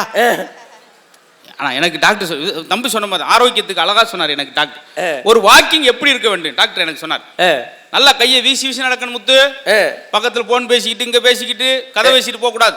3/4 மணி நேரம் நான் ஸ்டாப்பா நடங்க, வேகமாக நடங்க. அது மட்டும் என்ன வில்லுப்பாட்டை நடத்துறேன் ஒன்று ஆமா அப்படித்தான் நடந்தோம். என்னங்க பட்டிமன்றம் கொஞ்ச நேரத்தில் மாறி போச்சு. 3/4 மணி நேரம் நடங்க, 10,000 அடி நடங்க. நீங்க 3/4 மணி நேரம் முடிஞ்ச முன்னாடி உங்க டிஷர்ட் நனைஞ்சிருக்கணும், கலத்தி புளியணும், இல்லாட்டி சுகர் உங்களை புளிஞ்சிரும். இதான வாக்கிங் மெத்தட். ஆனால் அன்னைக்கு பார்க்குற மெரினா பீச் ஒரு 10-15 ஒரு ஷூ சாக்ஸும் போட்டுக்கிட்டு எல்லாம் வந்துட்டீங்களா போமா அப்படின்ட்டு சவுண்டு அதிகமாக இருக்குது, பெர்ஃபார்மன்ஸை காணும். மூவ் ஆக மாட்டேங்கிறாயா? அவன் வலது பக்கம் போகிறேன், வகுறு இடது பக்கம் போய் அவன் வகுரே அமுக்கி கீழே விழுந்து கிடந்து. சார் வாக்கி வேகமாக போன்னு சொன்னார்ல, அவன் போகிறேன் 2 ஸ்டெப்பு போகிறேன் சார், 4 உளுந்த விட ஒன்று வாங்கி லபக்கு செம்பராடு மாதிரி மேய்த. அது நான் சுண்டலா அது கொஞ்சம் கூட்டினேன். அப்போ அந்த பண்ணு 2 பட்டர் பண்ணு எடுங்க, டீ ஒரு 1/2 லிட்டர் ஊற்றுங்க. அப்புறம் 16 வருஷம் வாக்கிங் போகிறேன், வெயிட்டு குறையலாம் எப்படி குறையும்? நீ ஆக மொத்தம் வாக்கிங் எப்படி தெரியுமா? வடையில் ஆரம்பித்து நடையில் ஆரம்பித்து வடையில் முடியுது. ஆனால் என்ன தெரியுமா, வடையிலையும் ஆயில் இருக்குது, நடையிலையும் ஆயில் இருக்குது. இதெல்லாம் வெளியூரில் சொல்லியிருந்தா எனக்கு பெரிய வரவேற்பு கிடைச்சிருக்கும். சரி, அதனால் இந்த வடை ஜோக்கை இன்னைக்கோடு நான் வந்து வடைச்சேட்டில் போட்டு மூடிடுறேன். ஏன்னா இதுக்கு இவ்வளோ எதிர்ப்பு நீங்கள் தெரிவிப்பீங்க நான் எதிர்பார்க்கவே இல்லை. நான் இந்த நகைச்சு வாயிலேருந்து சொல்ல கிட்னிலேருந்து கொண்டு வந்தேன், கடைசியில் கிட்னியை ஃபெயிலியர் மாதிரி ஆயிடுச்சு. சார் பழைய காலத்தில் சார், அந்த காலத்தில் வேலையே நடையாக இருந்துச்சு, அவனுக்கு வேலையே நடையாக இருந்துச்சு. ஆனால் இன்னைக்கு எந்த வேலையில் உட்காந்து வேலை பார்க்குறான், அதனால் தனியாக நடக்க வேண்டியதாக போச்சு. இப்போ டாக்டர்கிட்ட போயிருக்கான், சுகர் வந்துருச்சுன்னு. டாக்டர் சொல்லிக்கிறார், உனக்கு சுகர் வந்துருச்சு, டெய்லி 1 மைல் ஓடு அப்படின்னு சொல்லிக்கிறார். இவன் காட்டுக்குள்ளே போய் டெய்லி 1 மைலை பிடிச்சி ஓட விட்டுருக்கான். மைலி இழைச்சி போச்சு, இவன் இழைக்கவே இல்லை. ஏன்னா எப்படியெல்லாம் இன்னைக்கு புரிஞ்சுக்கிட்டு இருக்கிறான் பத்தியா? பரவாயில்ல, ஏன் வடை ஜோக்கு பரவாயில்ல, அதுக்கு அதை விட ஒரு ஸ்கோப் பண்ணிடுவாரோன்னு எனக்கு பயம். ஏன்னா கீழே சார்லாம் பார்க்குறாங்க, அடுத்தது இவனை நடுவராக போட்டுருவோம் சார். இவன் சும்மா கோட்டு தான் கொஞ்சம் பளபளன்னு போட்டுக்கான், வார்த்தைகள் அப்படி ஒன்றும் தெளிவில்லையே. சார் இன்னைக்கு இன்னைக்கு ஒரு கவிஞன் ஒரு கவிதை புக்கு போட்டான். கவிதை புக்கு போட்டதோட கவிதை புக்கு வெளியிட்டியே எவ்வளவு வித்துச்சு அப்படின்னு கேட்டான். அதுக்கு அவன் சொன்னா நான் 3 ஏக்கர் நிலத்தை வித்தேன்னு தான் சொல்லியிருக்கான். ஏன்னா ஒரு புக்கும் விற்கல அப்படின்னு சொல்லியிருக்கான். இப்போ ஏமாறாமல் இருப்பது எப்படி அப்படின்னு ஒரு புக்கு, ஏமாறாமல் இருப்பது எப்படின்னு ஒரு புக்கை ஆன்லைனில் புக் பண்ணியிருக்கான். 6 மாதம் ஆச்சு, வரவே இல்லை அந்த புக்கு. ஏன்னா ஆன்லைன் கம்பெனிக்காரன் இவனை ஏமாத்திட்டான். ஏன்னா எப்படியெல்லாம் இன்னைக்கு உலகம் இருக்கு பாருங்க. அதே போல பாருங்க, எந்த புக்கு இருந்தாலும் வாங்கி படிங்க. ஆனால் அந்த வாஸ்து சாஸ்திரம்னு ஒரு புக்கு இருக்கு, அந்த புக்கு மட்டும் வாங்கி படிக்காதீங்க. எங்கள் ஊரில் ஒருத்தன் வாஸ்து சாஸ்திர புக்கை வாங்கி படித்தான். படிச்சுட்டு முதல்ல சொன்னான், அந்த புக்கில் எழுதிருந்துச்சு, முதலில் வலது பக்கம் இடது பக்கம் செவரை இடிக்கவும், அப்புறம் வலது பக்கம் செவரை இடிக்கவும் அப்படின்னு சொல்லி சொல்லி எல்லா செவத்தையும் இடிச்சிட்டு இப்போ பாத்ரூமில் உட்காந்துருக்கான் எங்கள் ஊரில் ஒருத்தன். ஏன்னா எந்த புக்கை படிக்கணும் எந்த புக்கை படிக்கூடாதுன்னு ஒரு விதிமுறை இருக்குது. அதை வாங்கி நல்ல ஒரு புத்தகம்லாம் இங்கே இருக்குது, நம்ம புக் ஸ்டாலில் வாங்கி படிங்க. நடுவர்களில் திருவள்ளுவரோட என் முண்டாட்டி ரொம்ப கெட்டிக்காரி. திருவள்ளுவரோட ரொம்ப முண்டாட்டி என் முண்டாட்டி கெட்டிக்காரி. ஏன்னா திருவள்ளுவர் வாழ்க்கைன்னா என்னன்னு 1.25 அடியில் புரிய வச்சார். என் முண்டாட்டி ஒரே அடியில் புரிய வச்சா, இதாண்ட வாழ்க்கை புரிஞ்சுக்கடா அப்படின்னு. அவ்வளோதான். ஒரு சிலருக்கு விளக்கமாக சொல்லணும், சிலருக்கு விளக்கமாத்தால சொல்லணும். அது விளக்கமாக நீங்கள் தான் நினைக்க ரொம்ப கேவலமாக நினைக்காங்க. விளக்கமாக இரு. ஆகா ஆகா. அவங்க இன்னொன்று சார், பழைய காலத்தில் இந்த மரியாதை இருக்கா சார்? வாங்க உட்காருங்க, இந்த மாதிரி எவ்வளோ விருந்தோம்பல். ஆனால் இன்னைக்கு எங்கள் தாத்தா சொன்ன தெனாமுத்து நீ ஊரா அலையிறடா, உடம்பே கீட்டா இருக்கும், ஒரு சொட்டு விளக்கெண்ண உச்சந்தலையில் வை, அவ்வளோ குளிர்ச்சி அப்படின்னார். விளக்கெண்ண யார் வீட்டில் இப்போ இருக்கு? எழுத்து வீட்டில் கேட்டேன், ஏக்கா விளக்கெண்ண இருக்கா அப்படின்னு. அது ஆஃபீஸுக்கு போயிருப்பா, 5 மணிக்கு தான் வரும். நான் உண்மையான விளக்கு அந்த பேப்பர் படிச்சுக்கிட்டு இருப்பா அவங்க மாமனார். இதைத்தான் கேட்குறேன், நாங்கள் உழைச்சி கொடுக்குறலாம் எங்களுக்கு தப்பு இல்லை சார், கொஞ்சம் மரியாதை கிடைச்சா போதும் சார். கிடைக்குதா சார்? இன்னொன்று, நல்ல பசியோடு வந்து உட்காந்துருக்கான், வாய் எடுத்து வைக்கிறப்ப மனைவி சொல்கிற ஒத்த வார்த்தையில் அவனுக்கு 3 நாளைக்கு பசிக்காமல் போயிடுச்சு. எடுத்து சாப்பிட போகிறேன், சாப்பிடுங்க உங்கள்கிட்ட ஒன்று கேட்கணும் அப்படின்னு பதறிட்டான். என்னத்தை கேட்க போகிறாளோ எதை கேட்க போகிறாளோ அதான் சொல்லுவோம். கொஞ்சம் மரியாதை இருந்தால் அந்த காலத்தில் இருந்துச்சு அப்படின்ற சொல்கிறார். போன பொங்கலுக்கு என் மனைவி பொங்க வைக்கணும், பானை வாங்கிட்டு வாங்கன்னு சொன்னான். சார் ஒரு பானை வாங்கி கொடுத்தேன். மறுநாள் மாட்டு பொங்கலுக்கு ஒரு பானை ஒன்று வாங்க சொன்னான். நான் சொன்னேன், நம்ம வீட்டில் தான் மாடு இல்லையே, அப்புறம் எதுக்கு மாட்டு பொங்கல் வைக்கிற, ஏன் பானை வாங்கி கேட்குறேன்னு சொன்னேன். அதுக்கு அவ சொன்னா, மாடு இல்லைன்னா என்னங்க, இந்த குடும்பத்துக்காக மாடாக உழைக்கிறது நீங்கள் தானே, உங்களை கட்டி பொங்க வச்சா என்ன அப்படிங்கிறாங்க. இவள்கிட்ட எப்படி குடும்பம் நடத்துறது பாருங்க, எப்படியெல்லாம் சமாளிச்சு இந்த காலத்தில் குடும்பம் நடத்த வேண்டியதுக்கு பாருங்க.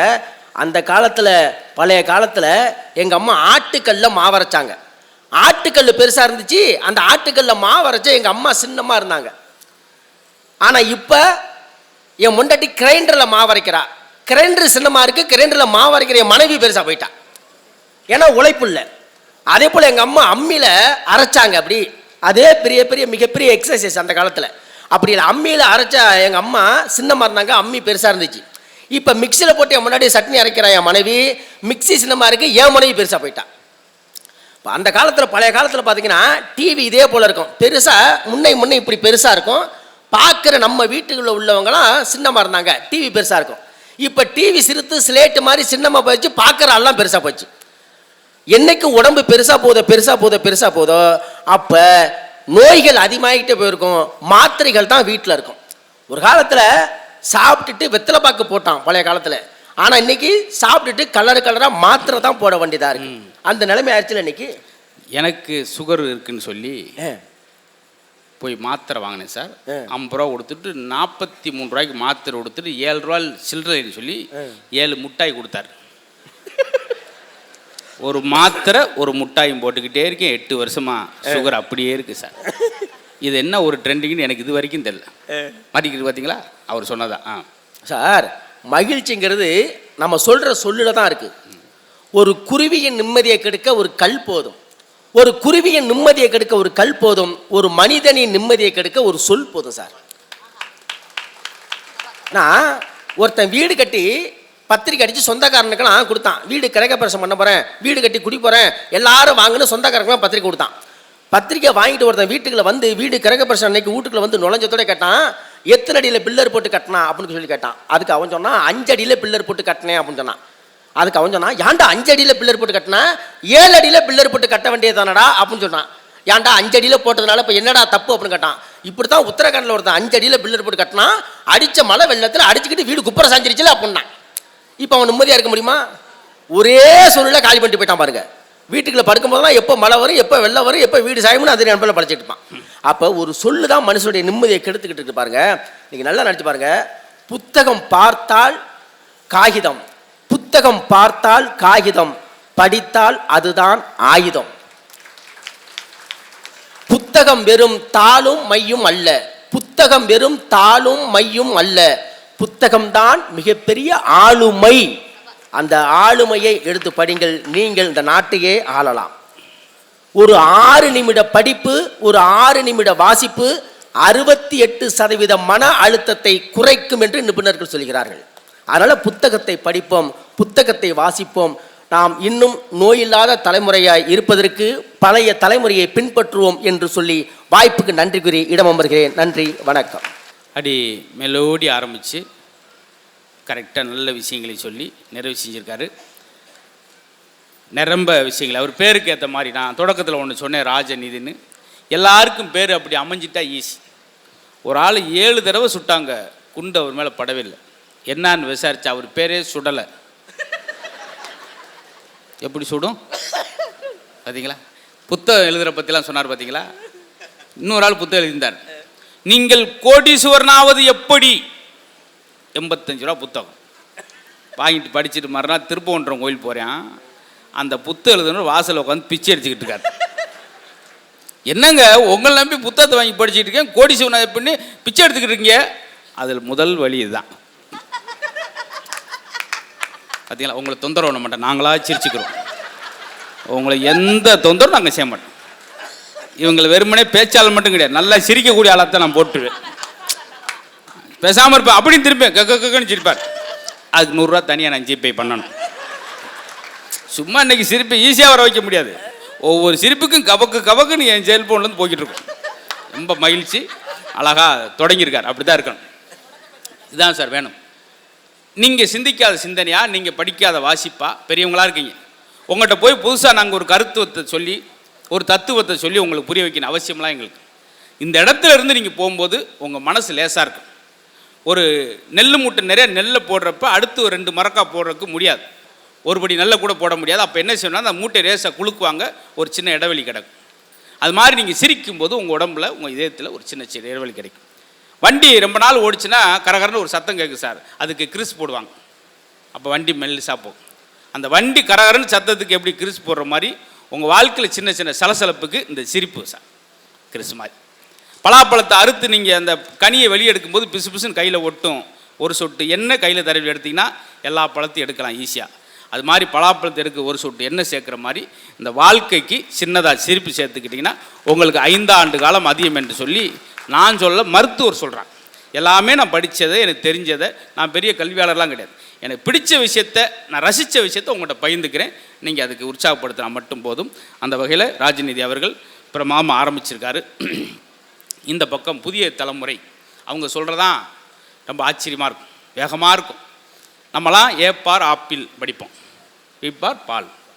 இவங்கெல்லாம் எப்படி தெரியுமா? A for apple, B for big apple, C for சின்ன apple, D for double apple, E for இன்னொரு ஆப்பிள், எப்பார் பிரிட்ஜ் ஆப்பிள். விடுங்கம்மா, அதுக்காக நான் என்ன விடிய சொல்ல முடியும்? நல்லா கூட்டு வந்து உங்களுக்கு என்ன நடுவரை எதிர்த்து பேசுகிறீங்க? விட்டா அடுத்த தடவை நீங்கள் நடுவர் ஆகிவீங்க போலையே. நான் 20 வருஷம் இத்தனை குருவி ஜோக்கு மைனா ஜோக்கு சொல்லி நடுவர் ஆகியிருக்கேன். குபீர்னு பறிச்சுட்டு போயிருங்க போலையே. பார்த்தீங்களா? இதுக்கு விலை மதிப்பே கிடையாது சார். இந்த இடம் கொஞ்ச நேரத்தில் கோயில் மாதிரி மாறிடுச்சு. பார்த்தீங்களா?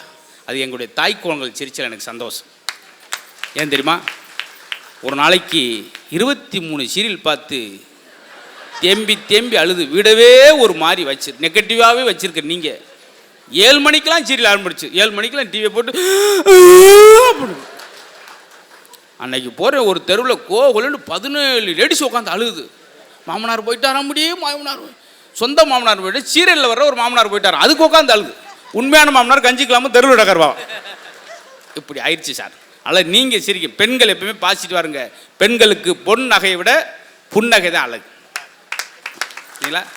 80 நகை போட்டு உட்காந்தாலும் சில பெண்கள் எப்படி வாங்க மாமா போ மோக்கரை ஆனால் எதுவுமே தேவையில்லை, லேசாக ஒரு புன்னகை. எவ்வளோ அழகாக இருக்குது பார்த்தீங்களா? அதுக்காகத்தான். ஏன்னா திருடன் உட்காந்து 2 சீரியல் பார்த்துருக்காங்க ஒரு வீட்டில். என்னாக்கா இப்படி ஆயிடுச்சா, கந்தாப்பா டீ சாப்பிடுப்பான்னு சாப்பிட்டு ஓடும்போதே டிவியை தூக்கியிருக்கான், பிளக்க பிடுங்காமலே. இந்த அம்மா கிளவி சொல்லி பார்த்தியாடி, டிவிக்குள்ளே டிவியை தூக்குற மாதிரியே காட்டுறாங்கடி, தூக்கிட்டு போயிட்டான் மொத்தமாக. பார்த்தீங்களா? ஒரு வீட்டில் திருட வந்தவன் திருட்டு போகிறப்ப மாட்டிட்டான். கிச்சனில் போய் அந்த அம்மா சமைச்ச சாப்பிட்ருக்கான், டப்புன்னு அங்கேயே உயிர் போயிட்டான். விவரம் தெரிய வேணாமா அவனுக்கு பாவம். அந்த காலத்து ஆண்களுக்கெல்லாம் ஏன் இன்னைக்கு உணவு பிடிக்க மாட்டேங்குதுன்னா பாருங்க சார், பொன்னாங்கண்ணி கீரை சாப்பிட்டா பகலில் நட்சத்திரத்தை பார்க்கலாம், கண் கூர்மை. வெந்தயம் சாப்பிட்டால் நொந்த இதயம் சரியாவதற்கு வெந்தயம். அகத்திக்கீரை, இந்த அகத்தை அழகா வச்சுக்கிறது. அதுக்கு என்ன சார் சொல்லுவோம்? சோத்து கத்தாழை கிடையாது சார், அது உள்ளே இருக்க அந்த அல்வா மாதிரி பகுதியை எடுத்து எங்கள் ஊரில் நான் கண் கூட பார்த்தவேன். படுத்திருந்தவர் 60 வயசில் எந்திரிச்சு நடந்து ஓட ஆரம்பித்தார். ஆக அது சோத்து கத்தாழை அல்ல, சுகத்து கத்தாழை, சுகத்தை தரக்கூடிய கத்தாழை. எல்லாம் கொரோனா காலத்தில் என்ன ஓடுனீங்க? இங்கிலீஷ் மருந்துங்க ஓடுனீங்க. சீரக குடி, ஐயோ காய்ச்சல் வந்துச்சா, சீரக குடி. ஏன் சீரகம்? அதற்கு பேர். இந்த அகம் சீராக இருப்பதற்குத்தான் சீரகம். இதுக்கு மேலே சொன்னால் நான் ஏதோ சித்தத்தை வைத்த நிபுணர்னு நீ நினச்சிருவீங்க. என்ன வரிசை அப்படியே போயிட்டார் இன்னைக்கு, வெந்தயம் நொந்தயம் அப்படியே போயிட்டாரு அப்படின்ட்டு நீங்கள் எல்லாத்துக்கும் இந்த வருஷத்தவே நம்ம பாசிட்டிவாக தொடங்கியிருக்கோம் சார். பெரம்பலூர் மக்கள் மாதிரி ஒரு பாசிட்டிவான மக்களை நான் பார்க்கல. காரணம் என்னென்னா, உத்தர திருவிழாவில் இடம் பத்தலைன்னு சொல்லி அடுத்தடுத்து சேரை போட்டு நகர்ந்து அடுத்த வீட்டில் போய் உட்காந்துருக்கீங்க. ஒரு வீட்டில் அவர் தம்பி இறங்கு தம்பி, என்ன காம்பவுண்ட் இடிச்சுட்டு போயிடாதுன்ற அளவுக்கு. இதுதான் சார், இதுதான் திருவிழான்னா இதுதான் திருவிழா. வெறுமனமே வெடி வெடித்து புத்தாடை உடுத்தி கொண்டாடுவது சார், இது அறிவு திருவிழா. இங்கே வந்திருக்கிற அனைவரும் அறிவாளிகள். இந்த அறிவாளி எண்ணிக்கை கூட வேண்டும். பாசிட்டிவாக இந்த 2026 தொடங்கியிருக்கும். அன்றைக்கெலாம் ஒரு அம்மா பாசிட்டிவாக தொடங்காமல் டக்குன்னு போய் சோசிட்டு, பாருங்க சாமி பேரன் திடீர்னு படியில் விழுந்துட்டேன், என்ன ஆச்சுட்டே தெரில. அதுக்கு இடறி விழுந்தால் படியை கொஞ்சம் சரி பண்ணி வைங்க. அவர் பெரட்டிட்டு, சுக்கிரமேடு சூளமேடு பீளமேடு, என்ன சாமி எல்லாமே மேடை இருக்கு, எடுத்து பேசக்கூடாதுமா, சாதத்தை மாற்றி எழுதிட்டு போயிடுவேன், அப்புறம் வகுத்தால் போயிடும். சரி சாமி சரி சாமி. ஏம்மா உனக்கு சுக்கிர திசை கொஞ்சம் கம்மியாக இருக்குமா, நீ ஒரு முறை என்ன செய்ய, ராமேஸ்வரம் போயிட்டு வா. வெட்டுக்கு நான் அம்மா சாதத்தை பிடுங்குச்சு. ஏம்மா என் சொந்த ஊரே ராமேஸ்வரம் தான் சாமி, அங்கே இருந்தேன் 10 ஆளுக்கு கிளம்பி வந்தேன். கொண்டா சாரிம்மா சின்ன ஒரு ப்ராப்ளம். அது 2ஆம் பேஜில் கொஞ்சம் மங்களாக இருந்துச்சு எழுத்து. கண்ட திசை விளையிடுச்சுமா. 7 சரி ஓடிட்டானே, 3ஆம் இடத்துக்கு ஓடிட்டான்ல, அந்தம்மா ஓடுறதுக்கு தயாராகிடுச்சு. கொஞ்சம் எல்லாம் நல்லா இருக்குமா. எப்படியோ உடைய அழகான முகத்துக்கும் அன்பான குணத்துக்கும் உனக்கு பெரிய இடத்துல மாப்பிள்ளை வருவியாம்மா. வெட்டுக்கு அந்த அம்மா சாதத்தை பிடுங்குச்சு. எனக்கு கல்யாணம் ஆகி 13 வருஷம் ஆச்சு.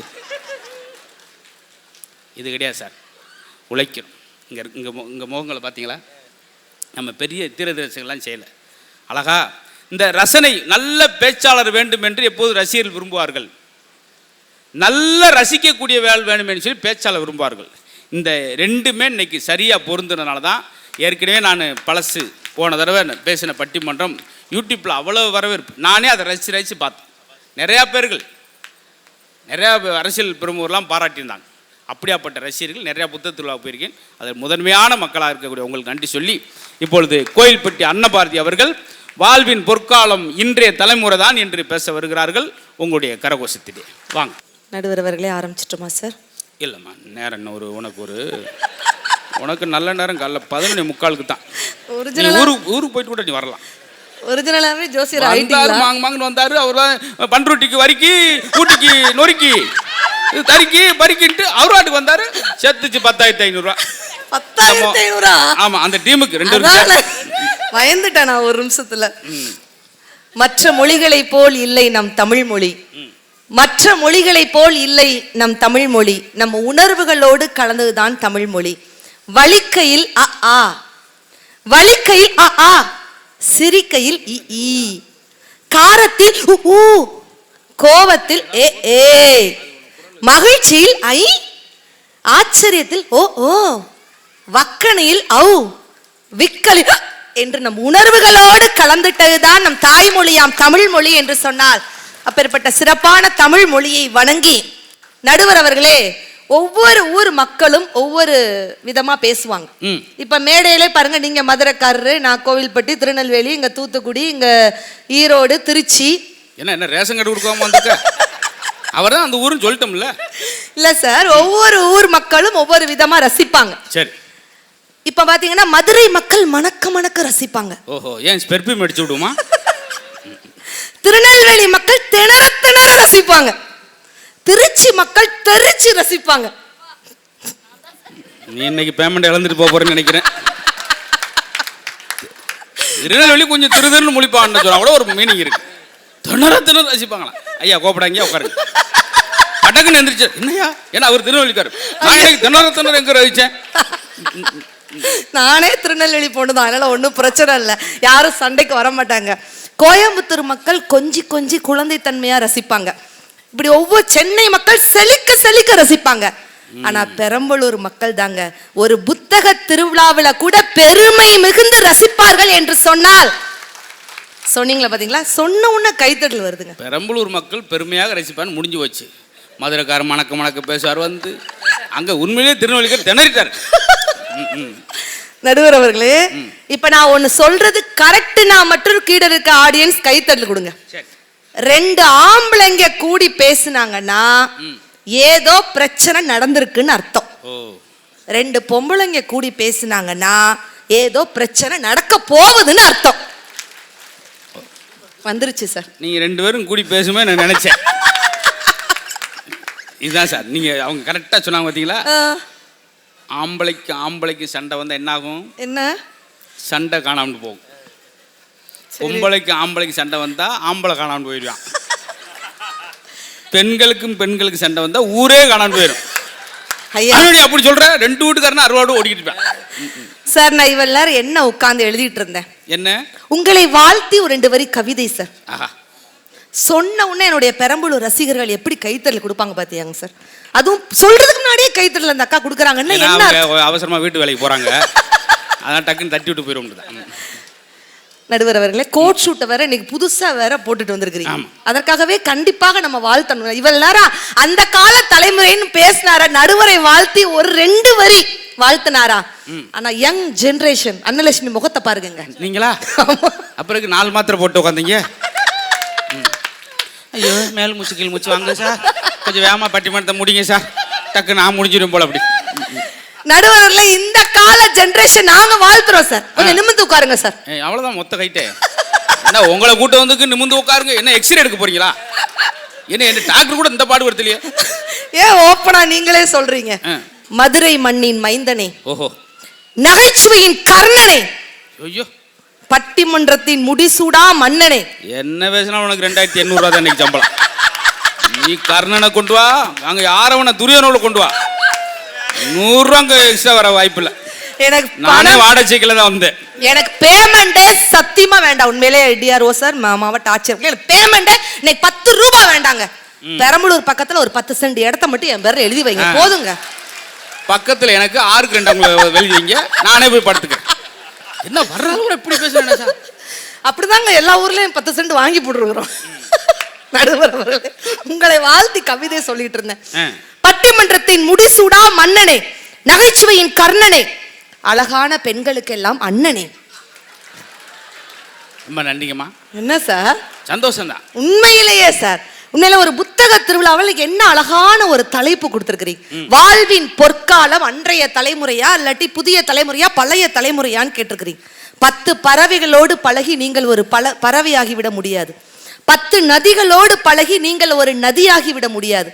ஆனால் 10 புத்தகங்களோடு பழகி பாருங்கள், நீங்கள் 11வது புத்தகமாக படிக்கப்படுவீர்கள் அப்படின்ட்டு சொன்னா அதுதான் புத்தகம்.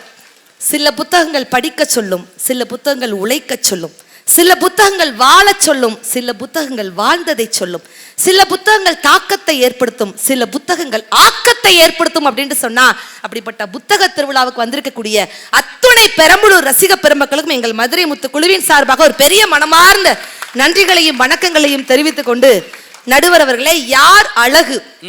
யார் அழகு? மதுரை முத்து சார், நீங்க அழகா? இல்லை. பேசிட்டு இருக்கிற அன்னபாரதி நான் அழகா? எவ்வளவு வரி அழகா இருந்தாலும் உங்க ஆதார் கார்டு போட்டா பார்த்தா தெரிஞ்சு போயிடும். உங்க வயசு என்ன, கண்ணு கன்னியாகுமரி எடுக்கும், வாய் வத்தலங்குள்ள எடுக்கும், மூக்கு மூணாறுல மூணா பிஞ்சு கிடக்கும். நம்ம படத்தை பார்த்து அதிர்ச்சியானது நம்ம தான். ஒரு வார்த்தை தானே சொன்னேன், ஆதார் கார்டு வரைக்கும் போயிட்டீங்க. நகைச்சுவை நிறைய 450 நகைச்சுவை வச்சிருக்கேன் மேடம். யார் அழகு? த யங் ஜெனரேஷன், இன்றைய இளம் தலைமுறை. நாடன் சூர்யான்னு ஒரு எழுத்தாளர் அழகா எழுதியிருக்காரு. யார் அழகு? கருப்பு அழகா, சிவப்பு அழகா, மாநிறத்தில் அழகா? இல்லங்க, எங்க அழகு இருக்கிறது தெரியுமா? சிரிப்பில் இருக்கிறது. அதுதான் முகத்தில் அழகு அப்படின்ட்டு அழகான ஒரு வார்த்தை இருக்குன்னா, அப்படி சிரிப்பு மருத்துவராக இருக்கக்கூடிய நடுவர் அவர்களே, இன்றைக்கு இந்த கால தலைமுறைனா வாழ்க்கைன்னா என்னங்க? வாழ்க்கைனா என்ன? இருக்கும் வரை ஆஸ்தி, இறந்த பின் அஸ்தி, இடையில யாரு ஒஸ்தி என போட்டுக்கொள்கிறோம் குஸ்தி. சொன்னோன கைத்தடல் வருது. யங் ஜெனரேஷன் கப்பிள்ஸ் அடுத்த பாயிண்ட்டுக்கு போக வேண்டியதான். இல்லாட்டி குஸ்தி மஸ்தின்னு அதுக்குள்ளே சுத்திட்டீங்கன்னா இல்லங்க. வாழ்க்கைனா என்ன? கழுத்துல டை கட்டிட்டு ஸ்கூலுக்கு போறதுல ஆரம்பிச்சு, கழுத்துல டை கட்டிட்டு ஸ்கூலுக்கு போறதுல ஆரம்பிச்சு, மண்டையில டை அடிச்சுட்டு வேலைக்கு போறதுல முடியுதுங்க வாழ்க்கை. அவ்வளவுதாங்க. இன்னும் சொல்ல போனா சுருக்கமா, வாழ்க்கை என்பது என்னன்னா, என்ன சார் ரொம்ப ஆழ்ந்து யோசிச்சிட்டீங்க? ஏன்னா இது சாதாரண பாயிண்ட் கிடையாது.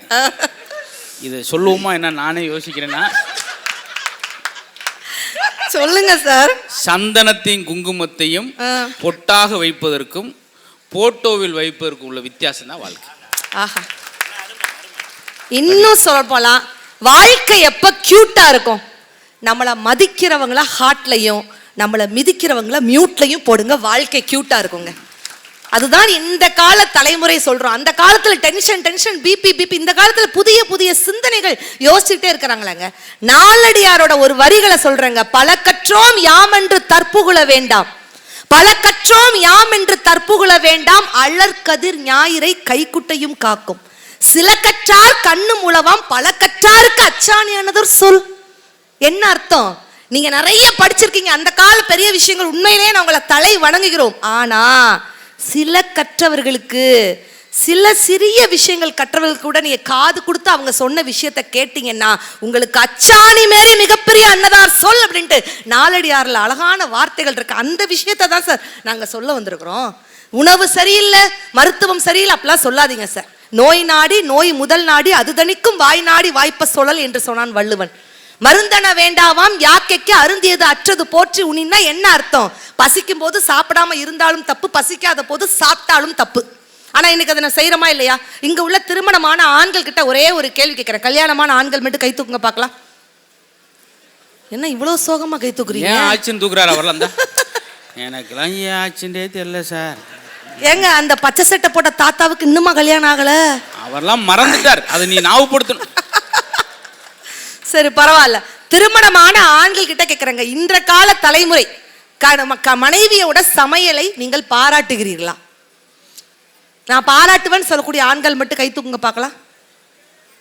ஏன்னா அவங்க நாக்கு செத்து போச்சு அவருக்கு. அவ்வளவு தயவு செய்து சொல்றேன், இனிமே யாராவது பாராட்டாட்டி, அந்த கால ஜெனரேஷனும் இந்த கால ஜெனரேஷனும் யார் இருந்தாலும் சரி, தயவு செய்து இந்த புக் ஃபேர் முடிஞ்ச உடனே உடனடியாக வீட்டுக்கு போய் நைட்டே போய் உங்க ஒய்ஃபோட சமையலை பாராட்டிருங்க. ஏன் தெரியுமா? சமீபத்தில் நியூஸ் பார்த்தீங்களா? உத்தரப்பிரதேசத்தில் மனைவி வைத்த முட்டை குழம்பை பாராட்டதால் கணவனை நாக்கை கடித்து துப்பிய மனைவி. அதுக்கு அதே பரவாயில்லதான். ஏன்னா மொத்தமா உசுறு போறதுக்கு நாக்காச்சு போச்சே. உண்மையிலே ஏன் யாருமே பாராட்டுறது தெரியுமா? சமைச்சா தானே. புறாமே ஆன்லைன்ல ஆர்டர் பண்றது எவன் எப்படி பாராட்டுவான்? என்னங்க ஒரு அம்மா அப்படிதான் பையன்கிட்ட சொல்றது, டே கட்டிக்க போற பொண்ணு கிட்ட உனக்கு சமையல் தெரியும் சொல்லாதுடா, அப்புறம் ஆயுசுக்கும் நீ தான்டா சமைக்கணும். பதிலுக்கு அவன் சொன்னான், போமா சமையல் தெரியும் சொல்லி தான் அந்த பொண்ணு ஆல்ரெடி கரெக்ட் பண்ணியே வச்சிருக்கேன் அப்படின்னா. ஆனா உண்மையிலே இன்னைக்குள்ள ஆண்களுக்கெல்லாம் ஒரு டிப்ஸ் கொடுத்துட்டு போற. பெண்களுக்கெல்லாம் யாரை பிடிக்கும் தெரியுமா? ஒரு காலத்துல சண்டை வந்துச்சுன்னா, கணவனும் மனைவிக்கும் சண்டை வந்துச்சுன்னா சமாதானம் பண்ற புருஷனை தான் பெண்களுக்கு பிடிக்கும். இன்னைக்கு யாரை பிடிக்கும் தெரியுமா? எந்த ஆண்மகன் கிச்சனுக்குள்ள விறுவிறுன்னு போய் சமையல் பண்றானோ அந்த கணவனை தான் இன்னைக்கு பெண்களுக்கு ரொம்ப பிடிச்சிருக்கு அப்படின்ட்டு சொன்னா. ஏன் சமைக்கிறான் தெரியுமா? ஏன்? அவன் பிழைக்க தெரிஞ்சவன். என்ன அவனா சமைச்சு தன்னை காப்பாத்துக்கிறான்ப்பா. ஒரு விஷயத்தை இடையில இடைமறித்தலுக்கு மன்னிக்கணும். எல்லாரும் மனைவிக்கு பிறந்த நாளுக்கு என்ன கிஃப்ட் கொடுப்பாங்க? சாரி, மோதிரம், சேலை. ஆமா சார். ஆச்சரியப்படுவீங்க, எங்க மதுரையில் ஒருத்தன் மனைவிக்கு என்ன கிஃப்ட் கொடுத்தான் தெரியுமா? 4 அடி நீளத்துல சௌரி முடி கொடுத்தான். பட்டக்குன்னு வாங்கி கட்டப்பில வச்சு, என்னங்க இதை போய் கொடுத்துருக்கீங்க, இது எப்படி என் ஃப்ரெண்ட்ஸ்லாம் போய் சொல்றது? மித்த கிஃப்டெல்லாம் இன்னொருத்தையும் செய்கிறதுமா, ஆ. இந்த கிஃப்டை நானே செஞ்சேன். என்ன சொல்கிறீங்க? உன் சாப்பாடில் இருக்கிற ஒவ்வொரு முடியாக எடுத்து எடுத்து நானா நூலில் கட்டினேமா உட்காந்து. அப்படின்னா அவன் எவ்வளோ வகுத்தச்சில் ஆயிருக்கான். சார் நான்லாம் அதனால தான் அவன் பாராட்ட முடியல. இல்லை, என்ன பார்க்கும் பொழுது, அன்னபாரதியை பார்க்கும் பொழுது நான் நல்லா சமைக்கிற பொண்ணு மாதிரி தெரியுதுன்னு சொல்கிறவங்க மட்டும் கை தூக்குங்க பார்க்கலாம். என்னங்க இவ்வளோ ஓட்டு கம்மியாக இருக்குங்க? இல்லை அந்த 5 பேர் தூக்கணும். யாரு தெரியுமா? தமிழ் தெரியாதவங்க. இல்லாட்டி அந்த 5 கைதுக்கும் உனக்கு கிடைச்சிருக்காது. இல்லை, நான் உண்மையிலே சார் சொன்ன மாதிரி பிக் பாஸ் வீட்டில் கூட நான் போய் சமைச்சேன். பூண்டு குழம்பு வச்சேன், மட்டன் குழம்பு வச்சேன் மேடம். அது மட்டமான குழம்புன்னு வெளியேற்றிட்டாங்க.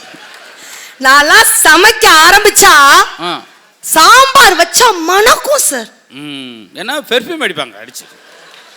என் வீட்டுக்கார்ட்ட கேட்டேன், மாமா நான் ஒருவேளை ஊருக்கு போயிட்டா சாப்பாட்டுக்கு என்ன பண்ணுவீங்க? என்ன மனுஷன் ஒத்த வார்த்தை சொன்னார், சாப்பாடு கிடைக்குதுடி சாப்பாடு, மனுஷனுக்கு நிம்மதி தாண்டி முக்கியம், நீ தாராளமாக போயிட்டு வாடி அப்படிங்கிறாருங்க.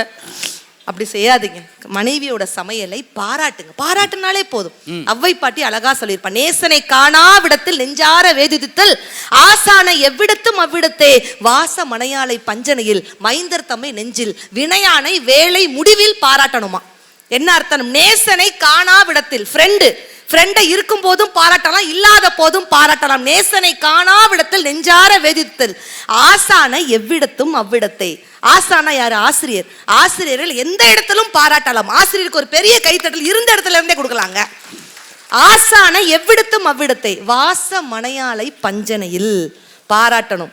கணவன் மனைவி இருவரும் அமைந்து சேர்ந்து இருக்கும் பொழுது மனதார பாராட்டணும்.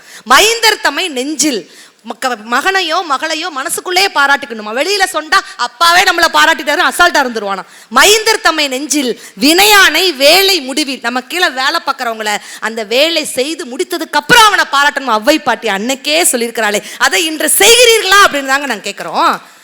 எவ்வளவு விஷயங்களுக்கு இருக்கு தெரியுமா சார்?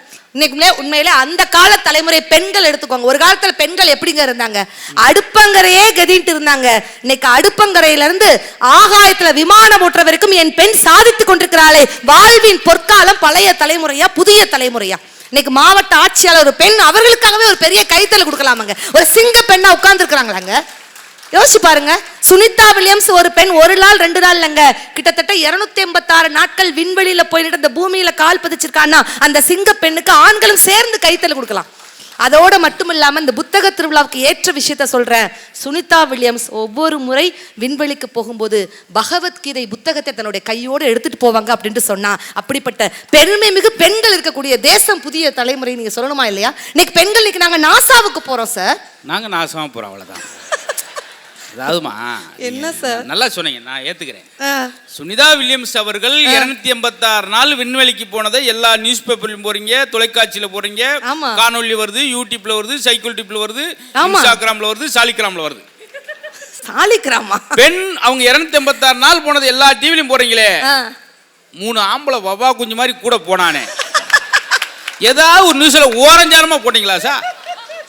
அவர் வேறு வில் மோர், கடைசியில் பாலை ஊத்தி படுக்க வச்சுட்டீங்க. நான் இந்த இடத்துல கேட்டே ஆகணும்.